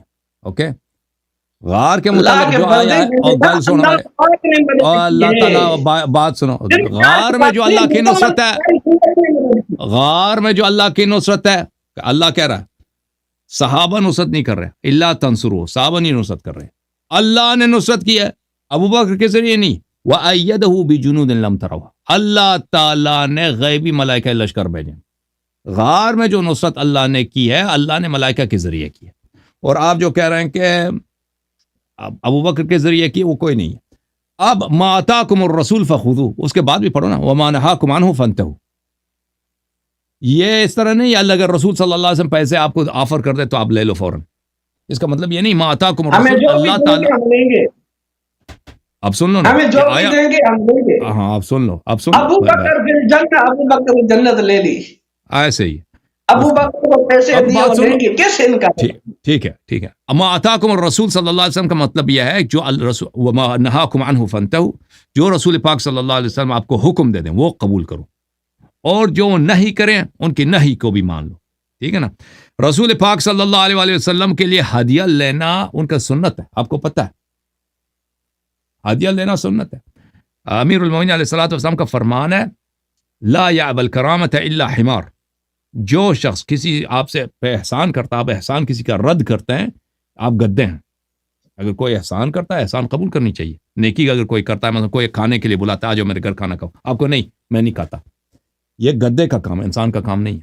انسان نیکی قبول کرتا ہے دوسروں کی. یہ ابو بکر اگر اتنا ہی ناصر ہوتا نا، رسول پاک صلی اللہ علیہ وسلم اس کو پیسے کے آفر نہ کرتے. اور اگر ابو بکر اتنا ناصر ہوتا، پیسہ قبول نہ کرتے، کہتے یا رسول اللہ میری جان مال آپ پہ فدا، یہ آپ کے لیے ہدیہ ہے. کب ہے جو پیغمبر رسول صلی اللہ علیہ وسلم نے ہدیہ قبول نہیں کیا؟ اور بھائی آپ سنت میں دکھائیں کہیں کہ رسول اللہ صلی اللہ علیہ وسلم نے ہدیہ قبول نہیں کیا. تو رسول پاک صلی اللہ علیہ وسلم کو اس کی حالت کا پتہ تھا نا کہ اس کا یہ میرا ناصر نہیں ہے، میں اس کا نصرت لینا ہی نہیں. اگر وہ ناصر ہوتا نا تو ابو بکر خود آفر کر لیتا ہدیہ کے طور پر، اور رسول صلی اللہ علیہ وسلم بھی ہدیہ کے طور پر قبول کر لیتے. تو ابو بکر نے جو آفر کیا کہ میرا اونٹنی لے لو، تو معلوم ہے کہ وہ فروخت کے لیے اس نے آفر کیا. اور اس کا راوی بھی عائشہ ہے نا، وہ تو بھی اپنے والد کے حق میں روایت کو موڑ لیتی ہے. تو رسول اللہ صلی اللہ علیہ وسلم نے جو یہاں پہ قیمت دی ہے، اس کا مطلب یہی ہے کہ ابو بکر وہاں پہ نصرت کے لیے نہیں تھا، وہ کاروبار کے لیے تھا. غار میں ہجرت میں یہ بھائی پیسے بنانے کے چکر میں آیا تھا، اونٹنی بیچنے کے چکر میں آیا تھا. اونٹنی بیچی ہے اور پیسے بھی لے لیے اس نے، خوب پیسے بھی اس کو اٹھا لیے. ٹھیک ہے نا. آپ مجھے بتائیں کہ اگر واقعاً ابو بکر کا آفر تھا وہاں پہ، تو رسول اللہ صلی اللہ علیہ وسلم کی تو سنت ہے ہدیہ قبول کرنا، کیوں قبول نہیں کیا؟ پیسے کیوں دیا؟ مطلب یہی ہے کہ یہ آدمی ناصر نہیں تھا، یہ مخلص نہیں تھا ہدیہ دینے میں، اس کا ہدیہ لینا ہی نہیں پیغمبر نے صلی اللہ علیہ وسلم. شب ہجرت اس کا سخت گھڑی میں بھائی اونٹنی کے پیسے لیے اونٹنی کے پیسے لیے بھائی. آپ مجھے بتاؤ ابھی آپ اگر کسی سے مشکل وقت میں ہو نا، کورونا کا آ گیا، فرض کریں کورونا کا مرض آ گیا، میرے پاس ویکسین ہے نا، میں آپ کو ویکسین بڑی قیمت میں بیچ دوں. میں آپ کا دوست ہوں، میں آپ کا دوست ہوں یا میں کاروباری ہوں، اور میں آپ کا دوست ہوں، میں آپ کاروباری. کورونا ویکسین بھائی بیچ دیے بڑی قیمت میں. الیانی صاحب کو بولو کہ مسٹر بین کو کم سنے اور کچھ ازاداری ہوئی کو چلے بھائی چاڑیو آپ نے تیاری کیا. اب ایک اور سوال تھا نا تیمم والی, اس کا بھی اس کے پاس جواب نہیں ہے. تو اب تیاری کس بات کی چل تیاری کا پوچھ لو. تیمم والی بھی آپ کو معاف کر دیتے ہیں چلو, کیونکہ ہمیں پتہ آپ کے پاس جواب نہیں ہے. وہ سب نے سنا لیا الحمدللہ, کافی آپ کو کافی شافی جواب ہو چکا ہے.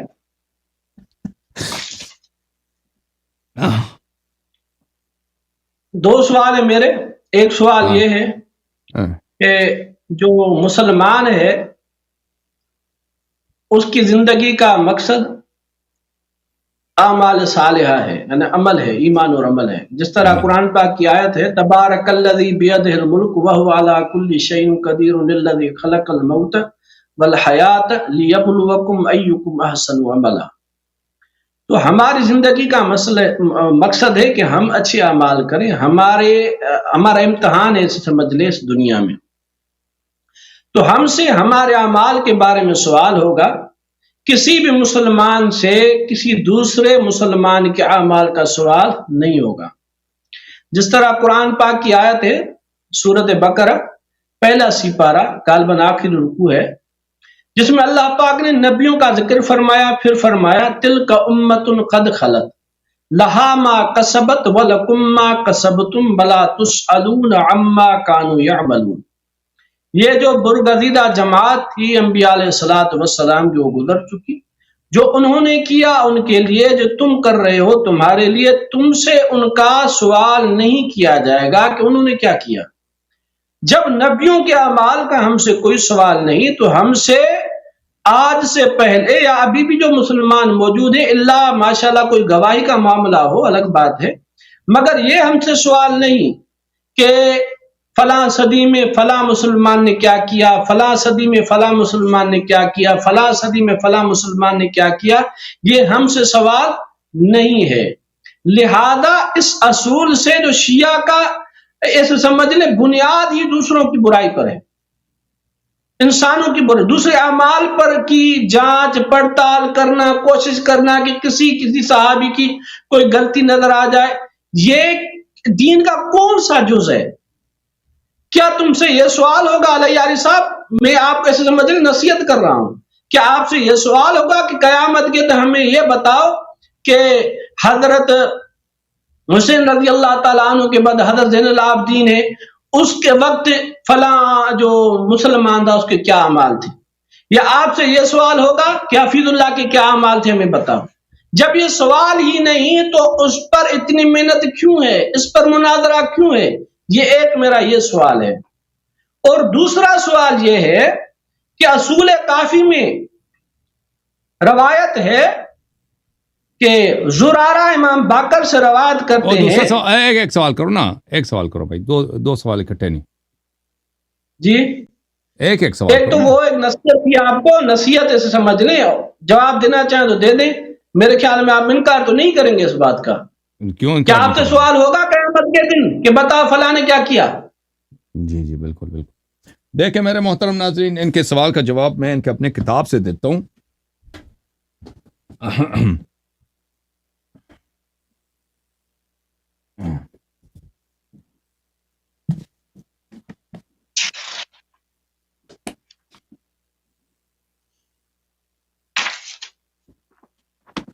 محترم ناظرین,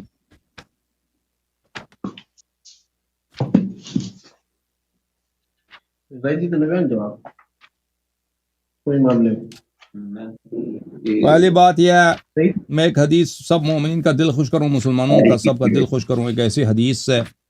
دیکھیں جہاد اس کو بولتے ہیں. جہاد کس کو بولتے ہیں؟ یہ کتاب ہے تاریخ بغداد, تالیف ابو بکر احمد ابن علی الخطیب البغدادی, چاپ دار الکتب العلمیہ, یہ جلد نمبر 13 ہے, اور یہ کتاب چھپی ہے سنہ 2004 میں. اس میں صفحہ نمبر 19 میں ایک روایت نقل کرتے ہیں. اس روایت کے نقل کرنے کے بعد فرماتے ہیں لم اسمع احد من شیوخنا الا یذکرہ الا بالجمیل. لولو ابن عبداللہ ابو محمد القیصری جس نے روایت کیا ہے, ابو بکر بغدادی کہتے ہیں کہ میں نے, خطیب بغداد کہتے ہیں کہ جتنے مشائخ حدیث میں نے دیکھے ہیں وہ سب نے اس کی شخص کی تعریف کی ہے. شخص نے روایت کیا ہے رسول اللہ صلی اللہ علیہ وآلہ وسلم سے، عن النبی صلی اللہ علیہ وآلہ وسلم، انہوں نے فرمایا، نبی صلی اللہ علیہ وسلم نے فرمایا، لمبارزۃ علی بن ابی طالب لعمر بن عبدود. مبارزہ کس کو بولتے ہیں؟ بارزہ یبارز مبارزتن، مبارزہ بولتے ہیں باہر نکلنے کو. یہ امیر المؤمنین علیہ الصلوۃ والسلام نے جو باہر آئے ہیں، جو انہوں نے چند قدم اٹھائے ہیں، چل پڑے ہیں عامر بن عبدود کی طرف. کب؟ یوم الخندق، جنگ خندق کے موقع پر. جنگ خندق سخت جنگ ہے، سخت شدید حالت ہے رسول پاک صلی اللہ علیہ وسلم اور مسلمانوں پر. کفار آئے ہیں قتل عام کرنے کے لیے.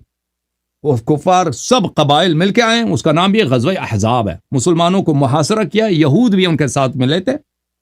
اس لیے آیت ہے کہ سب وہ کیا کریں، رسول اللہ صلی اللہ علیہ وسلم کو قتل کریں، مسلمانوں کو، مردوں کو قتل کریں، عورتوں کو اٹھا کے لے جائیں، اور ہمیشہ کے لیے اسلام ختم ہو جائے. پیغمبر مسلمان ختم ہو جائے تو اسلام ہی ختم. تو اس وقت اسلام کو بچانے والا رسول اللہ صلی اللہ علیہ وآلہ وسلم کا سپہ سالار، اللہ تعالیٰ کا سپہ سالار، اللہ تعالیٰ کا تلوار کون تھا کفار پر؟ امیر المؤمنین علیہ السلام. رسالت پناہ صلی اللہ علیہ وآلہ وسلم نے فرمایا، امیر المؤمنین علیہ الصلوۃ والسلام علی بن ابی طالب علیہ السلام کا باہر آنا اور قدم اٹھانا، امر کی طرف جانا، یوم الخندق افضل من عمل امتی الی یوم القیامہ. میرے پورے امت کے جتنے عبادتیں ہیں، جتنے روزے ہیں، جتنے ختم قرآن ہیں، اور جتنے حج بجا لاتے ہیں، جتنے نیک کام، وہ ایک طرف امیر المؤمنین علیہ السلام کی یہ چند قدم جو انہوں نے اٹھائے ہیں، 10 قدم ہے، 15 قدم ہے، 20 قدم ہے، جتنے یہ قدم انہوں نے اٹھائے، یہ ایک طرف، لیکن یہ افضل ہے. امیر المؤمنین علیہ السلام کا قدم اٹھانا میرے پوری امت کے افضل قدم، عمل سے افضل. اب آپ کو بتاتا ہوں نا، وہ جہاد میں نے آپ سے کہا تھا نا کہ جہاد دکھانا ابو بکر کا، جہاد اس کو بولتے ہیں. یہ ایک جہاد ہے میرے مولا کا. ابھی بھی سنی نہیں ہو رہے ہو. اب عقل کا ہے. اب دیکھو نا، ایک شخص وہ ہے جس کا ایک قدم اٹھانا پورے امت کے تمام عبادات، اعمال، جہاد وغیرہ عمل خیر سے افضل ہے. پھر کون ہے پھر نبی صلی اللہ علیہ وسلم؟ خلیفہ بلا فاصل. خلیفہ بلا فاصل کون ہے پھر؟ وہ بتا رہا ہوں مگر سنی ہو جاتے. ابو بکر عمر اس کے غلام بنے یا نہیں بنے بھائی؟ بنے یا نہ بنے؟ وہ پورے امت سے اس کے چند قدم، اس کا گرد خاک پا ان سب سے افضل ہے. چلیں اب اس کا جواب میں دوں گا آپ کو، مگر اب آپ نے کہا کہ بھائی اس بات کا فائدہ ہی کیا ہے؟ فائدہ ہی کیا کہ ہم کہتے ہیں ابو بکر نے کیا کیا، عمر نے کیا کیا، اہل بیت علیہ السلام کون ہے؟ اس کا فائدہ ہی کیا ہے؟ ملاحظہ فرمائیے. ایک تو جواب اب سن لو بھائی، سوال جو میرا ہے، میں نے کیا سوال کیا ہے؟ آپ نے کہا آپ کے اس کا فائدہ کیا ان باتوں کا نا؟ میں نے آپ سے کہا کہ کسی بھی مسلمان کے اعمال کا ہم سے سوال نہیں. ابھی سن لو بھائی، سن لیا بھائی، سن لو. یہ کتاب ہے سنن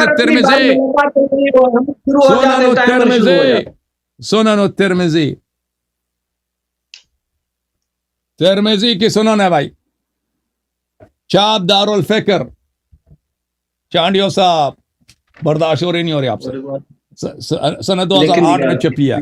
ملاحظہ فرمائیے، باب مناقب اہل بیت النبی صلی اللہ علیہ وآلہ وسلم، حدیث صفحہ نمبر 1078، حدیث نمبر 3811. جابر بن عبداللہ فرماتے ہیں، رأیت رسول اللہ صلی اللہ علیہ وآلہ فی حجتی یوم عرفہ، میں نے رسالت پناہ صلی اللہ علیہ وسلم کو حجت الوداع کے موقع پر، خدا حافظی. وداع کس کو بولتے ہیں؟ خدا حافظی. وداع یعنی فی امان اللہ، گڈ بائے.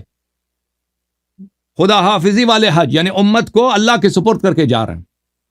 اس وقت میں نے ان کو دیکھا تھا کہ امت کے لیے ان کی وصیت کیا ہے. وداع کرتے ہوئے نبی صلی اللہ علیہ وسلم کی وصیت امت کے لیے کیا ہے؟ ابو بکر عمر ہے؟ نہیں. کیا ہے وصیت ان کی؟ میں نے کہا، یا ایھا الناس انی ترکت فیکم، اے لوگوں میں تمہارے درمیان چھوڑ کے جا چکا ہوں. اللہ، ابھی تو زندہ ہے لیکن کہتے ہیں میں چھوڑ کے جا چکا ہوں، یعنی مجھے میت حساب کرو. میں آپ سے خدا حافظی کر رہا ہوں. ترکت میں آپ کے درمیان چھوڑ کے جا چکا ہوں, یعنی مجھے ابھی سے تم متوفا سمجھو. اچھا تو کیا ترکت میں تمہارے درمیان چھوڑ کے جا چکا ہوں. ما ان اخذتم به لن تضلوا, من ان اخذتم به تضلوا لن تضلوا, وہ اگر اس کی طاعت کرو تو کبھی گمراہ نہ ہو جاؤ. آئے ہائے کہتے ہیں دوسروں کے اعمال سے ہمیں کیا حاصل, تو اگر ان کی طاعت کرو کبھی گمراہ نہ ہو جاؤ.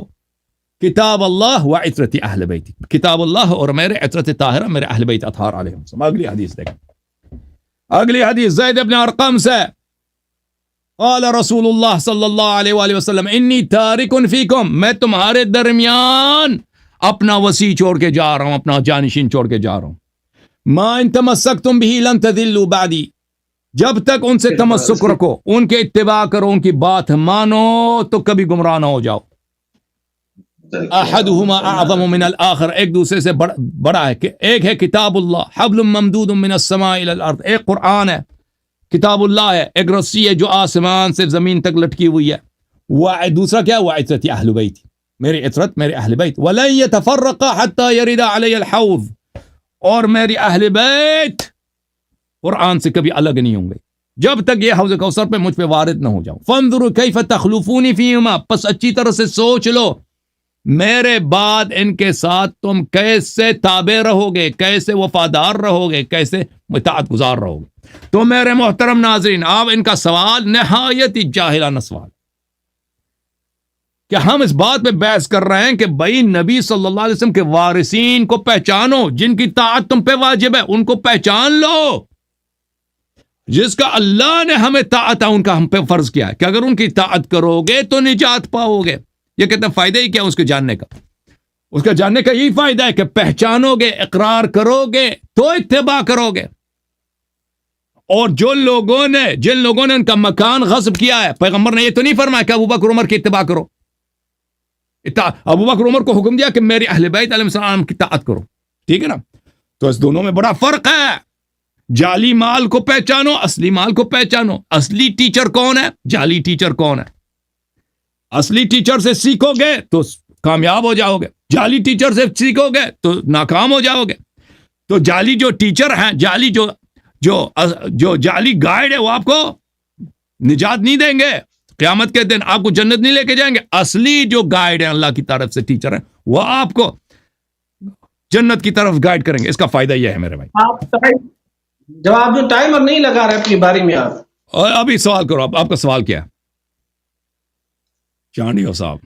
اعوذ باللہ من الشیطان الرجیم, بسم اللہ الرحمن الرحیم. ناظرین کرام, میرے سوال کو آپ نے سن لیا ہوگا. جنہوں نے نہیں سنا پھر وہ سن لیں. میں نے کہا تھا کہ ہم سے کسی دوسرے کے انسان یا مسلمان کے اعمال کا سوال نہیں ہوگا. میں نے یہ کہا ہے. میں نے اپنی بات میں یہ کب کہا ہے کہ حضرت علی مرتضیٰ کی اطاعت نہ کرو یا حضرت حسن حسین کی اطاعت نہ کرو؟ میں نے کب کہا ہے؟ میں نے کہا کسی مسلمان کے اعمال کا سوال قیامت کے دن دوسرے مسلمان سے نہیں.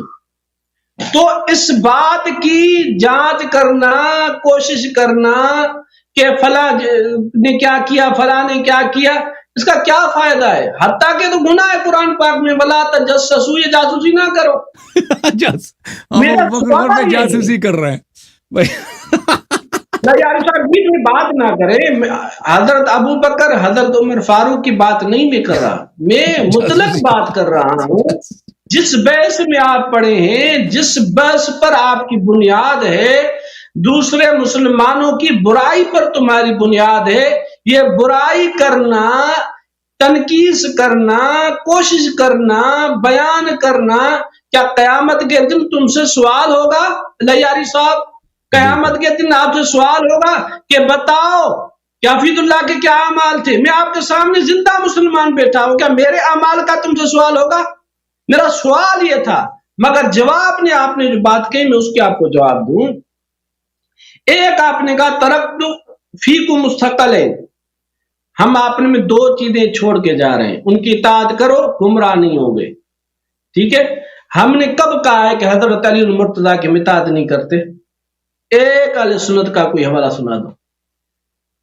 اپنی صحابہ کرام اپنی جگہ، ابو حنیفہ رحمۃ اللہ علیہ، امام مالک، احمد بن حنبل یا کسی بھی اہل سنت کی میں بات کرنے دو، کتنی آپ نے بات کی ہے، میں بیچ میں نہیں بولتا، آپ بات ہی پوری کرنے نہیں دیتے. سوال کیا میں بات پوری کروں اس کے بعد آپ بات کریں. اطاعت کی جب بات ہے، حضرت علی المرتضیٰ کے اطاعت کرنے والے ہیں. ہم کہتے ہیں حضرت علی المرتضیٰ ہمارے امام ہیں، دین میں ہم ان کے تابع دار ہیں. آپ بتائیں ہم نے کب کہا کہ ہم حضرت علی المرتضیٰ کی تابع داری اہل سنت کے یہاں حرام ہے؟ کب ہم نے کہا حضرت حسن حسین کی تابع داری حرام ہے؟ ہم تو ان کے تابع دار ہیں. ہم کہتے ہیں وہ صحابی ہیں. جس طرح حضرت ابو بکر صدیق کی اطاعت کرنا ضروری ہے، اسی طرح حضرت علی المرتضیٰ کی اطاعت کرنا ہے. ہم نے تو کبھی بھی انکار نہیں کیا.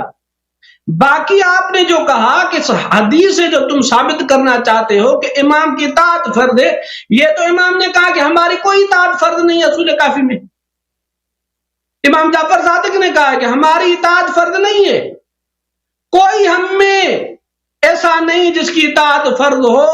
حضرت جعفر صادق نے شیعوں کو کہا ہے، میرا بات آپ کے سامنے چلا پروگرام. دوسری بات، کیا مذہب اہل بیت اور مذہب صحابہ الگ تھے؟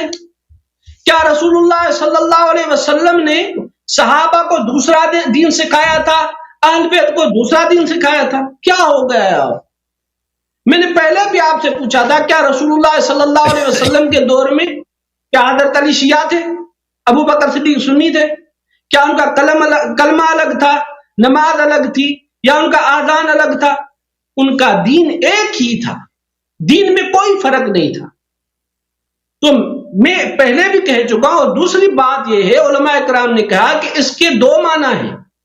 ہم آپ کے میں دو چیزیں چھوڑ کے جا رہے ہیں، ایک قرآن، ایک دوسری سنت، ایک حدیث ہے. دوسری جو آپ کہہ رہے ہیں، اس میں رسول اللہ صلی اللہ علیہ وسلم نے وصیت فرمائی کہ میرے ازواج کا خیال رکھنا، ان کے لیے دوسرا نکاح حرام ہے. یعنی ابھی وہ بغیر نکاح کے، ابھی ان کا سرپرست کون ہے؟ رسول اللہ صلی اللہ علیہ وسلم کے بعد ان کا خیال رکھنا. یعنی یہ مقصد ہے. ایک تو مقصد یہ، دوسرا جو آپ لے رہے میں اس کا بھی انکار نہیں کر رہا، مگر اس سے فرضیت حضرت جعفر صادق ثابت نہیں ہوتی. صحابہ تک ہم مطمئن ہیں، مانتے ہیں کہ صحابہ کی تابع داری کرنی ہے، حضرت علی، حضرت حسن، حضرت حسین. اس کے بعد جو دوسرے بزرگ ہیں ان کی اطاعت کوئی ضروری نہیں. امام جعفر صادق فرما رہے ہیں، میں آپ کے سامنے روایت پڑھ رہا ہوں، وہ خود انکار کرتے ہیں کہ کوئی ہمارے یہاں آپ پہ کوئی ایسا امام نہیں جس کی کوئی اطاعت فرض ہو. اصول کافی جلد نمبر 1. سعید سمان کہتے ہیں کہ امام صادق علیہ السلام کے پاس تھا، اتنے میں زیدیہ فرقے کے 2 آدمی آپ کے خدمت میں حاضر ہوئے اور پوچھا کہ کیا تم میں کوئی امام مفترض الطاعہ موجود ہے؟ آپ نے فرمایا نہیں. کہنے لگے ہمیں آپ کے بارے میں لائق اعتماد سکہ لوگوں نے بتایا ہے کہ آپ اس کا فتویٰ دیتے ہیں اور اقرار کرتے ہیں اور اس کے قائل ہیں، اور ہم آپ کے سامنے ان لوگوں کا نام لیے دیتے ہیں، وہ فلاں فلاں آدمی ہیں، بڑے تقوی و طہارت کے مالک ہیں، اور وہ ان لوگوں میں سے ہیں جو کبھی جھوٹ نہیں بولتے. امام صادق علیہ السلام ان کی بات سن کر غضبناک ہوئے اور فرمایا کہ میں نے ان کو اس کا حکم نہیں دیا. بس جب انہوں نے امام کے چہرے پر گیز و غضب دیکھا تو اٹھ کر چلے گئے. امام جعفر صادق کہہ رہے ہیں کہ میں مفترض الطاعت نہیں ہوں. آخر تک پڑھو، آخر تک پڑھو، آخر تک پڑھو بھائی. ابھی آپ پڑھو یا ہر چیز میں پڑھوں کیا؟ آپ بتاؤ. حدیث جو آپ نے پڑھی ہے آخر تک پڑھو. جی آخر تک پڑھو نا. حدیث تو لمبی ہے. آپ اگر آپ کو آپ پڑھ لینا، جو اگر کوئی ایسی کوئی اعتراض. لہذا تو میرے مسلمان بھائیو، میں نے جو ان کے سامنے بات کہی اس کا جواب دیں کہ کسی مسلمان کے اعمال کا سوال قیامت کے دن ہم سے ہوگا. میرا سوال یہ، میں کہہ رہا ہوں نہیں ہوگا. آیت پڑھی ہے میں نے ابھی، جو اس نے حدیث پڑھی اس میں یہ تھا کہ اہل بیت اور قرآن میں تفریق نہیں ہوگی. یعنی اہل بیت قرآن کے پیچھے چلیں گے، قرآن کی اطاعت کریں گے، وہ قرآن کے خلاف نہیں چلیں گے. قرآن میں ہے تلک امت قد خلت لہا ما کسبت ولکم ما کسبتم ولا تسألون عما كانوا يعملون. دوسری آیت سورۃ بقرہ کا آخری رکوع لہا ما کسبت ولکم ما کسبتم ولا تسألون عما كانوا يعملون. جو تم کرو گے تم سے پوچھا جائے گا، جو وہ کریں گے ان سے پوچھا جائے گا، ان کے اعمال کا تم سے سوال نہیں. سوال تو سمجھو اللہ یار صاحب، وما علینا الا البلاغ المبین. چلیں جناب، تھینک یو سر، اللہ آپ کو جزائے خیر دے. بسم اللہ الرحمن الرحیم. دیکھیں انہوں نے یہی جان ماری ہے کہ نکال دیں، یہ حدیث نکال دیں اصول کافی سے. انہوں نے آدھی حدیث پڑھی ہے، پورا حدیث نہیں پڑھا ہے. اور زیدیہ جو تھے میرے محترم ناظرین، یہ ایک عسکری تحریک تھی اس زمانے میں، ایک فوجی تحریک تھی جن کا کام یہ تھا خروج کرنا تلوار کے ساتھ، اور یہ اپنے مخالفین کو قتل کرتے تھے. ان کی جنگیں ہوتی تھیں اور مدینہ منورہ میں انہوں نے بہت سارے فتنے کیے تھے، اور یہ اپنے مخالفین کو چاہے وہ بنی ہاشم میں سے بھی ہوں وہ قتل کرتے تھے. ملاحظہ فرما، اور یہ دشمن اہل بیت علیہ السلام تھے. یہ کتاب الروضہ من الکافی للکلینی رحمۃ اللہ علیہ، جلد نمبر 8، یہاں پہ صفحہ نمبر 235 میں ملاحظہ فرمائیے، یہ حدیث نمبر 314. میں نے حضرت امام کاظم علیہ السلام سے عرض کی، میرے دو پڑوسی ہیں، ایک ناصبی ہے اور دوسرا زیدی ہے، اور میں مجبور ہوں کہ یہ ان دونوں میں سے ایک کے ساتھ دوستی کروں. یعنی حالات ایسے ہیں کہ مجھے ایک کے ساتھ اٹھنا بیٹھنا ضروری ہے. تو ان دونوں میں سے کس کے ساتھ؟ فمن و عاشر، کس کے ساتھ میں اٹھنا بیٹھنا شروع کر دوں، زیدی کے ساتھ یا ناصبی کے ساتھ؟ قال ہما سیان، امام علیہ السلام نے فرمایا دونوں برابر، زیدی بھی ناصبی ہے، یہ ایک جیسے ہیں. من کذب بآیت من کتاب اللہ فقد نذب الاسلام وراء ظہرہ. فرمایا کہ یہ جو قرآن کی ایک آیت کو بھی تکذیب کرتا ہے وہ پورے قرآن کو تکذیب کرتا ہے اور سب انبیاء و مرسلین کا تکذیب کرتا ہے. ثم قال ان هذا ناصب لك وان هذا الزیدی نصب لنا. فرمایا کہ ناصبی جو ہے وہ شیعوں کا دشمن ہے. ناصبی کس کا دشمن ہے؟ شیعوں کا دشمن ہے. اور زیدی ہمارا دشمن ہے. زیدی جو تھے وہ ائمہ طاہرین علیہ الصلوۃ والسلام، کیونکہ ان کے امام کہتے تھے کہ یہ جعفر صادق علیہ الصلوۃ والسلام ہم سے اگر بیعت کر لیں تو ہماری امامت بن جائے، پورے لوگ ہمیں مانیں گے، لیکن یہ ہماری تائید نہیں کرتے. تو وہ ان کی بڑی دشمنی تھی حضرت امام جعفر صادق علیہ السلام سے. یہ کتاب تہذیب الاحکام جزء رابع، چاپ دار الکتب الاسلامیہ. سألته عن الصدقہ عن النصاب وعلى الزیدیہ، میں نے امام علیہ السلام سے پوچھا کہ میں ناصبیوں کو اور زیدیوں کو صدقہ زکوٰۃ دے دوں؟ قال لا تصدق عليهم بشيء ولا تسقهم من الماء ان استطعت. امام علیہ السلام نے فرمایا کہ نہ ان کو صدقہ زکوٰۃ دے دو اور پانی تک اگر نہیں پلا سکتے تو نہ پلا دو. اگر یہ کر سکتے ہو ان کو پانی تک نہ دو تو پانی بھی نہ پلاؤ ان کو. وقال الزیدیہ هم النصاب، فرمایا کہ زیدی ہی ناصبی ہیں. اچھا، جب یہ پتہ چلا میرے محترم ناظرین تو اس حدیث کی طرف آتے ہیں جس کو انہوں نے پڑھا ہے. یہ حدیث یہ ہے میرے محترم ناظرین، کتاب الاصول من الکافی ہے للکلینی، چاپ دار الفقہ جزء اول دار الکتب الاسلامیہ.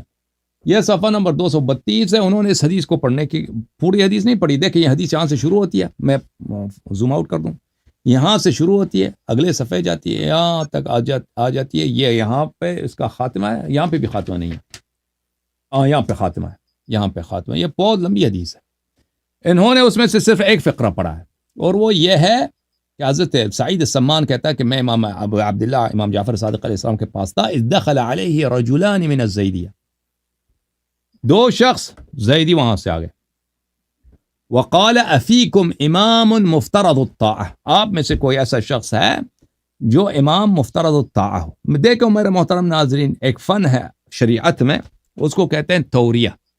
التوریہ قرآن مجید میں اللہ نے استعمال کیا ہے، اور توریہ جو ہے یہ انبیاء علیہ السلام کی سنت ہے. میں آپ کی خدمت میں عرض کروں، یہ کتاب احتجاج ہے شیخنا الطبرسی رحمۃ اللہ علیہ کی.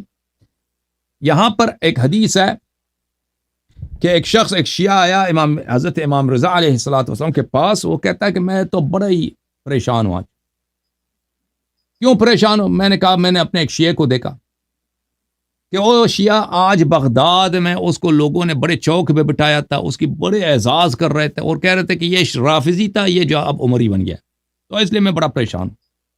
اور وہ کہتا تھا خیر الناس بعد رسول اللہ صلی اللہ علیہ وسلم ابا بکر، خیر الناس بعد رسول اللہ صلی اللہ علیہ وسلم ابا بکر۔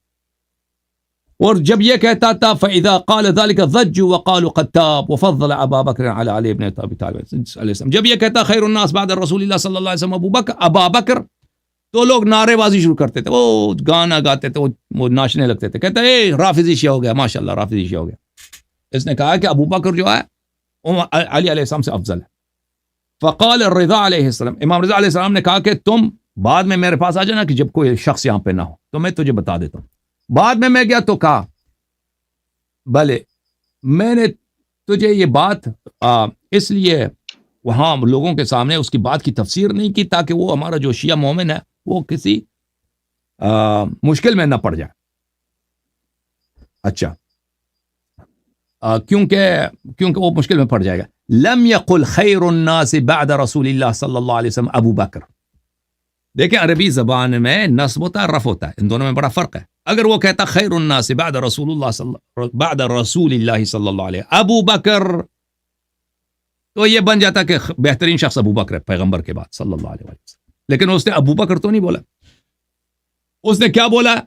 اس نے یہ بولا خیر الناس بعد رسول اللہ صلی اللہ علیہ وسلم ابا بکر فجعلہ نداء لابی بکر۔ یہ اس کو اس نے اپنے دل میں نیت کیا، ابو بکر کو ندا بنایا، منادا بنا دیا، کیونکہ ابو بکر یہ مفرد مضاف ہے، مضاف کا جو ندا کی حالت میں یہ منصوب ہوتا ہے، یا ابا بکر۔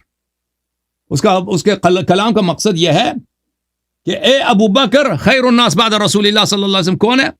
خیر الناس بعد رسول اللہ اے ابو بکر کون؟ علی علیہ السلام۔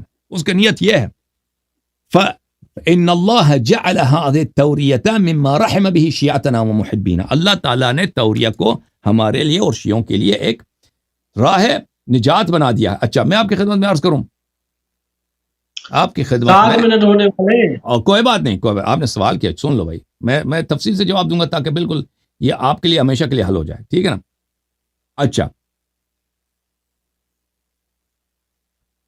یہ کتاب ہے معترک الاقران فی اعجاز القرآن عبد الرحمن السیوطی کی۔ معترک الاقران فی اعجاز القرآن ابی بکر السیوطی، چاپ دار الکتب العلمیہ، سنہ 1988 میں کتاب چھپی ہے۔ وقوع البدائع البلیغت فی القرآن، قرآن میں بدائع، محسن کلام، جو چیزیں کلام کو بہت خوبصورت بنا لیتی ہیں قرآن مجید کے اعجاز میں، ٹھیک ہے نا؟ ان میں سے ایک چیز ہے التوریہ، ان یذکر لفظ له معنیان اما بالاشتراک بلی احدهما قریب والآخر بعید یقصد البعید ویورع عنہ بالقریب۔ آپ ایک لفظ کا استعمال کرتے ہیں جس کے دو معنی ہیں، ایک قریب ہے ایک بعید ہے۔ آپ بعید کو قصد کرتے ہیں اور قریب کے پیچھے اس بعید کو چھپاتے ہیں۔ مثلا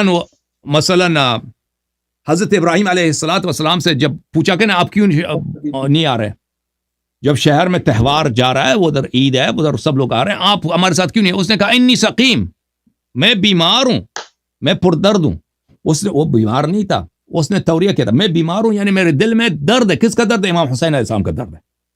ابراہیم علیہ السلام کو جبرائیل نے امام حسین علیہ السلام کی کہانی سنائی تھی تو اس کے دل میں بڑا غم تھا امام حسین علیہ السلام۔ لوگوں نے سن لیا، ابھی آپ کہنا کیا چاہتے ہیں؟ اور سن لو بھائی تفصیل سے۔ الحمدللہ ہمارے سننے والے آدھے مناظر ہیں، توریہ بول دیا بھائی چپ کریے، مناظرہ تھوڑی ہے، آپ کی کیا کون سی ویلیو ہے کہ مناظرہ کرنا ہے؟ آپ سن لو تو یہ توریہ، ہاں سن لینا بھائی، بات کر رہے ہیں آپ؟ ہاں بھائی بات کرنے دو، پلیز بات کرنے دو۔ پہلے 9 منٹ ہو گئے تو پہلے بھی میں نے آپ سے کم ٹائم لیا تھا نا، میرے 4-5 منٹ پہلے سے بھی بنتے ہیں، آپ قرضہ آپ۔ تو وہ توریہ اس کو کہتے ہیں۔ اچھا، میں آپ کی خدمت میں عرض کروں، دیکھیں یہ شخص مجھے بات نہیں کرنے دے رہا، میں آپ کی خدمت میں عرض کروں کہ کتاب بخاری میں ایک باب ہے کہ توریہ، ایک باب ہے توریہ کا، آپ کی خدمت میں عرض کروں بخاری میں ایک باب ہے، اس میں یہ ہے، یہ بخاری کی ایک باب ہے توریہ، دار حیات التراث العربی بخاری. المعارض مندوحة عن الكذب، یہ توریہ کا باب ہے. مثلا سمعت انسا مات ابن لابی طلحہ، انس کہتا ہے ابی طلحہ کا بیٹا مر گیا.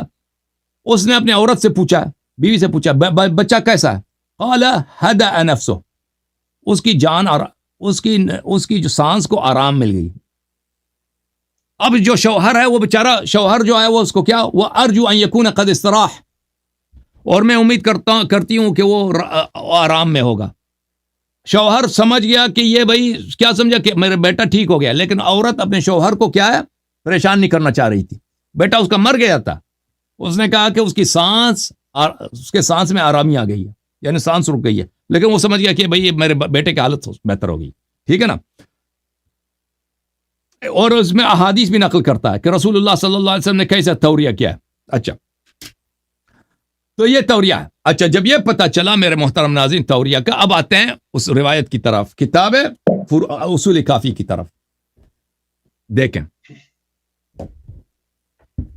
کہ کچھ لوگ حضرت امام جعفر صادق علیہ السلام کے پاس بیٹھتے ہیں، وہ آ کر پوچھتے ہیں، دو زیدی آتے ہیں، افیکم امام مفترض الطاعہ، آپ میں کوئی ہے امام جس کی طاعت فرض ہے؟ امام علیہ السلام قال اللہ، نہیں ہے. کیوں نہیں ہے؟ کیوں لا بولا ہے؟ اس لیے کہ یہ زیدیاں ہیں، یہ تو قاتل لوگ ہیں، یہ تو جہادی لوگ ہیں، یہ تو ابھی ہمارے ہاں جو مثلا طالبان ہیں، سپاہی صاحب ہیں، یہ تو قتل کرنے والے ہیں، فسادی لوگ ہیں. لیکن یہاں پہ امام علیہ السلام نے توریہ خرچ دیا، توریہ کار سے کام لیا. افی کا مثلا 10 آدمی ہیں نا، 10 آدمی، آپ میں کوئی امام مفترض الطاعہ نہیں ہے، یعنی ان 5 میں، ان 6 میں، ان 8 میں کوئی نہیں ہے. توریہ. قال فقال له، اس نے کہا کہ قد اخبرنا الثقات، ثقہ لوگوں نے خبر دیا، انک تفتی وتقر وتقول به ونسمیہم لك فلان وفلان. آپ کے ہمیں پتہ ہے آپ کے صحابہ کہہ رہے ہیں، آپ کے صحابی فلان فلان فلان فلان وہ ثقہ ہیں، انہوں نے خود کہہ دیا کہ آپ کہتے ہیں کہ آپ امام مفترض الطاعہ ہیں. امام علیہ السلام نے کہا وہم ممن لا یکذب، وہ جھوٹ بھی نہیں بولتے. فغضب ابو عبداللہ علیہ السلام فقال ما امرتم بهذا، امام علیہ السلام نے کہا میں نے ان کو اس بات کا حکم نہیں دیا. پتہ کیا چلا میرے بھائی کہ امام علیہ السلام، وہ زیدیوں کو بھی پتہ تھا کہ یہ شخص جو ہے امام جعفر صادق علیہ السلام اپنے آپ کو امام مفترض الطاعہ سمجھتا ہے، اور یہ سے پتہ بھی یہ چلا کہ امام علیہ السلام اپنے اصحاب کو بتایا تھا کہ میں امام مفترض الطاعہ ہوں، لیکن یہ ان کو یہ بتایا تھا کہ لوگوں کو میں اعلان نہیں کرنا، سب لوگوں کو بتانا نہیں. ٹھیک ہے نا. تو پتہ چلا انہوں نے جو وہاں پہ پہلے جو جملہ تھا ان کا کہ نہیں امام مفترض الطاعہ یہاں پہ کوئی ہے، انہوں نے کہا نہیں، اس سے مراد وہ توریہ تھا، توریہ تھا شر سے بچنے کے لیے. جیسے آپ کے بخاری میں، اور میں نے آپ کو دکھا دیا اب توریہ قرآن مجید میں توریہ ہے. ٹھیک ہے نا.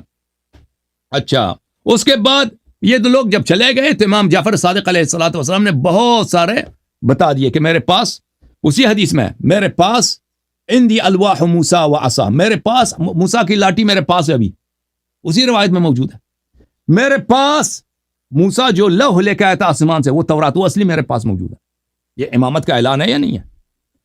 میرے پاس وَأَنَّ عِنْدِي لَرَائِيَةُ الرَّسُولِ رسول صلی اللہ علیہ وسلم کا رایہ میرے پاس، وَأَنَّ عِنْدِي لَخَاتَمُ سلیمان ابن داؤد، سلیمان ابن داؤد کی انگوٹھی میرے پاس ہے. جب وہ دو چلے گئے تو اپنے شیعوں سے کہنے لگے. تو میرے بھائی حدیث کو سمجھنے کی ضرورت ہے، آپ کو سمجھ نہیں آئی. ٹھیک ہے نا بھائی. جواب دوں ابھی؟ کیا جواب؟ بات کروں ابھی؟ بات کرو. اعوذ باللہ من اس کے بعد آپ سے خدا حافظی بھائی، اس ایکسچینج کے بعد خدا حافظی آپ سے. 13 منٹ آپ نے بات کی، 13 منٹ میں چھوڑے آپ، پھر آپ نہیں بھائی، او بھائی نہیں، میرے پاس مواد بہت ہے. بسم اللہ الرحمن الرحیم.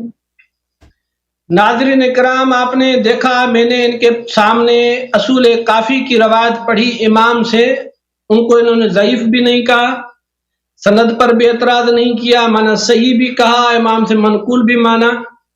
ابھی پھر الیاروی صاحب نے کہا کہ توریہ تھا. کیوں تھا؟ کہ ان سے خوف تھا زیدیہ سے. پھر خود صاحب نے کہا کہ وہ پوچھنے والوں کو پتا تھا کہ یہی ہے امام جعفر صادق، یہی امام کا اعلان کرتا ہے، اور پھر کہتے وہ ڈرنے کی وجہ سے انہوں نے توریہ کیا. جب پتا تھا تو وہ مار دیتے، اگر وہ دشمن تھے پوچھا کیوں؟ مطلب یہ تھا کہ یہ سائل والوں کو ہدایت کی ضرورت تھی. تو ابھی دوسرا سوال کیا بنتا ہے کہ ابھی وہ پوچھنا کیا چاہتے ہیں کہ اس وقت سب سے اہم چیز توحید کے بعد امامت شیعہ کی ایمان کی بات ہے. وہ پوچھ رہے ایمان کی بات کہ آپ میں کوئی امام ہے تو وہ انکار کرتے ہیں. یہ اس طرح کے کوئی نبوت کا انکار کر رہے ہیں. بات پوری کرنے دے اللہ یار صاحب. ویسے بھی آپ کہتے ہیں نا کوئی بات ہے. وہ ہدایت کے لیے تھوڑی آیت ہے, وہ جنگ کے لیے آیت ہے, قتل کرنے کے لیے آیت ہے, وہ فساد کے لیے آیت ہے. آپ کا چینل ہے, سارا دن میرے بات کا جواب دینا. مجھے کچھ تو ٹائم چھوڑے نا, 13 منٹ کا جواب دینے دینا مجھے. 2 گھنٹے تو آپ اللہ یار صاحب بات کروں پھر آپ کی مجھے جس طرح کریں. بھائی بہت سارے لوگ منتظر ہیں آپ کے پیچھے. اتنی ضروری چیز ہے جس پر مسلمانوں کی آخرت کا مدار ہے, اس پر امام سے خود پوچھ رہے ہیں کہ کیا آپ امام ہیں, اس کا انکار کر رہے ہیں. تو دیکھیں کبھی بھی کسی نبی نے یہ کہا کہ میں نبی نہیں ہوں. یہ کہتے ہیں نبی کی طرح اطاعت فرض ہے. ابھی وہ اتنی اہم چیز وہ پوچھنے والوں کو سے انکار کر رہے ہیں. ابھی سوال یہ پیدا ہوتا ہے کہ توریہ کیا ہے. توریہ پر الگ ایک بحث ہے, پر یہاں پر تو ایمان کی بات ہے. نبیوں نے کبھی اپنی نبوت کا انکار نہیں کیا, حتیٰ کہ ہجرت کرنی پڑی, ہجرت کی, شہید ہو گئے, مگر کبھی بھی انہوں نے نبوت کا انکار نہیں کیا. امامت ان کے ہاں تو نبوت سے بھی افضل ہے, اور امام کی اطاعت نبی کی طرح ہے. نبوت اور امامت میں کوئی فرق نہیں سوائے اس کے کہ امام نبیوں سے افضل ہے. تو وہ امام اپنی امامت کا انکار کر رہا ہے. ابھی نقصان کیا ہوگا, میری بات سنیں, بات پوری ہو جائے. ابھی ایک روایت ہے, بات اعلان ہو گیا, ابھی امام نے کہا میں امام نہیں ہوں. سننے والوں میں سے ایک ہی ایک ایسا انسان ہو یہ بات سن کر چلا گیا. ابھی اس نے ان کو امام نہ سمجھا, وہ مر گیا. ابھی اس کی آخرت کا ذمہ دار کون ہے؟ دوسری بات یہ کہ وہ جو آئے ان کے دل میں کیا تھا وہ تو اللہ جانتا ہے. انہوں نے اپنی امامت کا انکار کر دیا, وہ چلے گئے. ابھی ان کے ایمان کا سوال کس سے ہوگا؟ اور تیسری بات, انہوں نے کہا لکھا ہے غصہ کیا امام نے ان کے اوپر, یعنی اتنی اس بات کو برا سمجھا کہ غصہ ہو گئے. میں روایت آپ پڑھی, اب پھر سے سن لینا. غصہ ہو گئے ان کے اوپر, یہ تم غلط بات کر رہے ہو.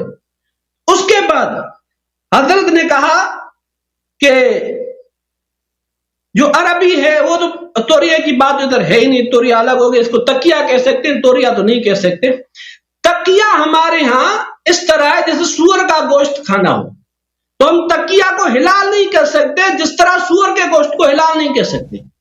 جان بچانے کے لیے سور کا گوشت کھا سکتے ہیں مگر حلال نہیں کہہ سکتے. اسی طرح تکیہ جان بچانے کے لیے کر تو سکتے ہیں مگر حلال نہیں کہہ سکتے. ادھر ایمان کی بات ہے, اگر ایمان کیا کرے بعد 4 منٹ بھی نہیں ہوئے یار صاحب. آپ کہتے ہیں ایسا کر سکتے ہیں لیکن حلال نہیں ہے. سیدھا قرآن میں ہے کہ سیدھی بات کہو, جو بات کہو سیدھی کہو. ایمان کی بات ہے, سیدھی بات کہنی ہے. جب جواب لے لو, کیا کر رہے ہیں آپ, جواب لے لو بھائی, بات تو پوری ہو جائے نا میری. اب بھائی 3 بجے ہو گئے ہیں, میں روزے کے حالت میں ہوں, دوسرے منتظر ہیں, سحری کا ٹائم ہے, دوسروں کو بھی باری دے دو بھائی. آپ نے 13 منٹ بات کی, میں بات کروں پھر مجھے آپ ہٹا دینا. آپ بات کرتے رہے, آپ کا چینل ہے, آپ کو کس نے منع کیا؟ 1 گھنٹہ تقریر کر لیں میری بات پر. 2 گھنٹے سے تو آپ ادھر ہیں نا بھائی, 2-2.5 گھنٹے سے دوسروں کی بھی باری بنتی ہے نا. نہیں, میرے سوال مجھے جواب دینے دے. اس کے بعد میں کہہ رہا ہوں کہ امام اپنی امامت کا انکار کر دے. نہیں کر رہا نا یہ ایمان. او بھائی, جب میرے نبی صلی اللہ علیہ وسلم مکے میں تھے اور ابھی تک ان کو نبوت کے اعلان کا بات پوری کرنے دے. بات سنیں میرے بھائی نا, ابھی نبی صلی اللہ علیہ وسلم مکے میں, ابھی ان کو یہ حکم نہیں ملا اللہ کی جانب سے کہ آپ اپنی دعوت کو علنی کر دیں, پبلک. وہ ابھی چھپا رہے ہیں, ٹھیک ہے نا. اگر کوئی ان سے پوچھتا ہے کہ آپ نبی ہیں تو وہ تو نہیں کہتا میں نبی ہوں, وہ تو صرف خاص لوگوں کو بتاتے ہیں کہ میں نبی ہوں. ابھی اگر آپ مکے میں ہوتے اس زمانے میں, مثلا سنہ 2 بعثت میں, سنہ 1 بعثت میں 2-3 آدمی مسلمان ہو گئے پورے مکے میں, وہ بھی فقیر فقراء, سردار سب لوگ جو ہیں وہ سب مشرک ہیں. کسی کو اگر گمان ہو جائے کہ نبوت کا اعلان کر رہے ہیں تو وہ آ کے نبی صلی اللہ علیہ وسلم سے پوچھتے ہیں کیا واقعا نبی ہیں، مثلا سب کے سامنے پوچھتے ہیں. نبی صلی اللہ علیہ وسلم کو اللہ کی جانب سے یہ حکم ہے کہ تم اپنی نبوت کو چھپاؤ کیونکہ اسی میں اسلام کی بقا ہے. تو ابھی نبی صلی اللہ علیہ وسلم کو بتائیں گے سب کے سامنے کہ میں نبی ہوں، یا توریہ کریں گے؟ بات کروں میں قرآن سے دکھا رہا ہوں. اس کا جواب دے دو نا، اس کا جواب دے دو بھائی کہ نبی صلی اللہ علیہ وسلم جس زمانے میں مکے میں اپنی نبوت کو چھپاتے تھے اس زمانے میں کیا وہ ان کو اجازت تھی کہ وہ اپنی نبوت کو اعلان کریں اللہ کے حکم کے مخالفت میں؟ یا اگر کوئی ان سے پوچھا کہ آپ نبی ہیں وہ توریہ کرتے ہوں گے؟ آپ مجھے بتائیے نا اس زمانے میں کیا کرتے تھے؟ جس میں نبوت چھپائیں اپنی. ایک قرآن کی آیت ہے فَاصْدَعْ بِمَا تُؤْمَرْ، قرآن کی آیت ہے. آپ کو پتہ ہے تاریخ نبوت میں بعثت کی ابتداء میں رسالت پناہ صلی اللہ علیہ وسلم کی دعوت علنی نہیں تھی. ایک زمانہ تھا نا، آپ کو پتہ ہے، چپ کے کسی کو جس پہ بھروسہ تھا اس کو اسلام کی دعوت دیتے تھے. یہ بہت عرصے تک، کئی سال تک چلا. پھر اللہ کی جانب سے حکم آیا فَاصْدَعْ بِمَا تُؤْمَرْ، اللہ کی جانب سے آیا اب اپنی دعوت کو عام کیجیے. اس زمانے سے پہلے جب وہ خفیہ زمانہ تھا کہ اپنی نبوت کو چھپاتے تھے. جواب دو اس کا بھی جواب دو، چھوڑو تو صحیح نا. جواب دو. بسم اللہ الرحمن الرحیم.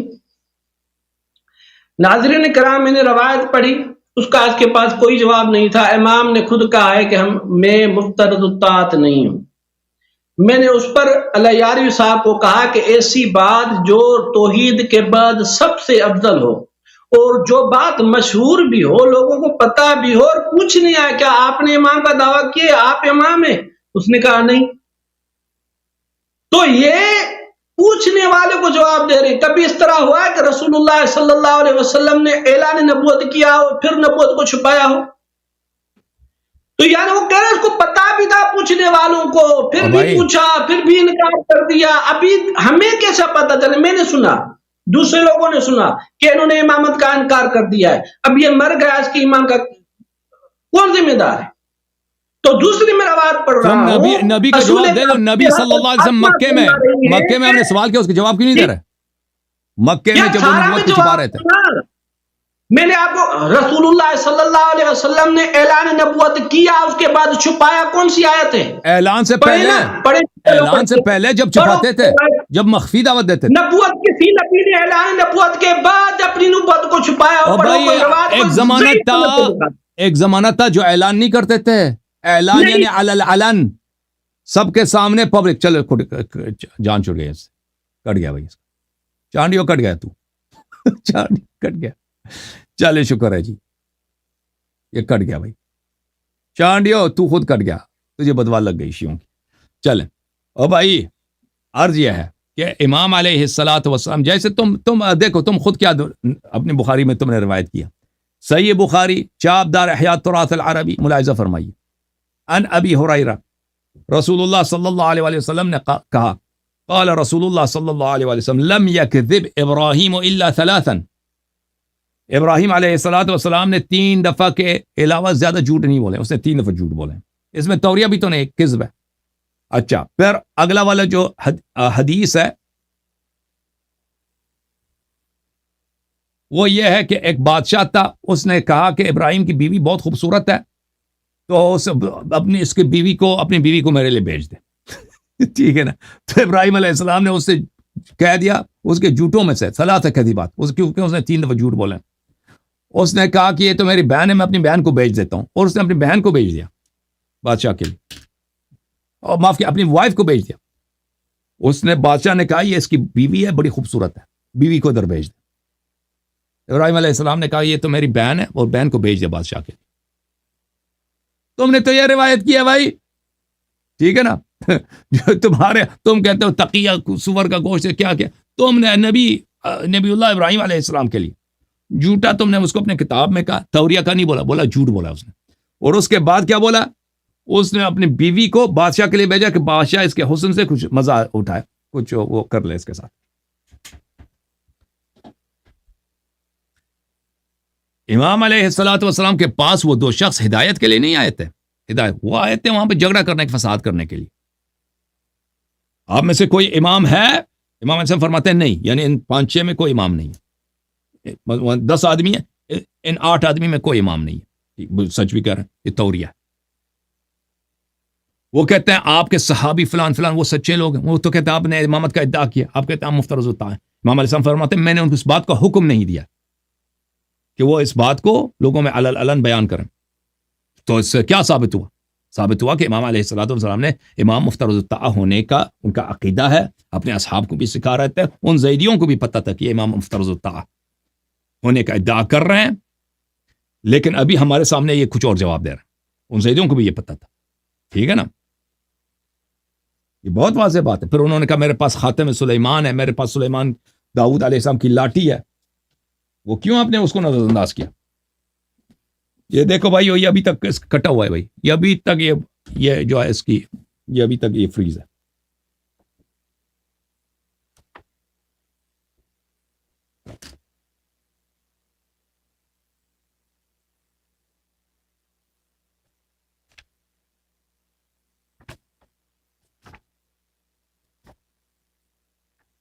جو شخص کہتا ہے میرے پاس سلیمان کی انگوٹھی ہے, میرے پاس وہ موسیٰ علیہ السلام کی لاٹھی ہے, سب وہ یہ نہیں کہہ رہا کہ میں سب انبیاء کا میں وارث ہوں.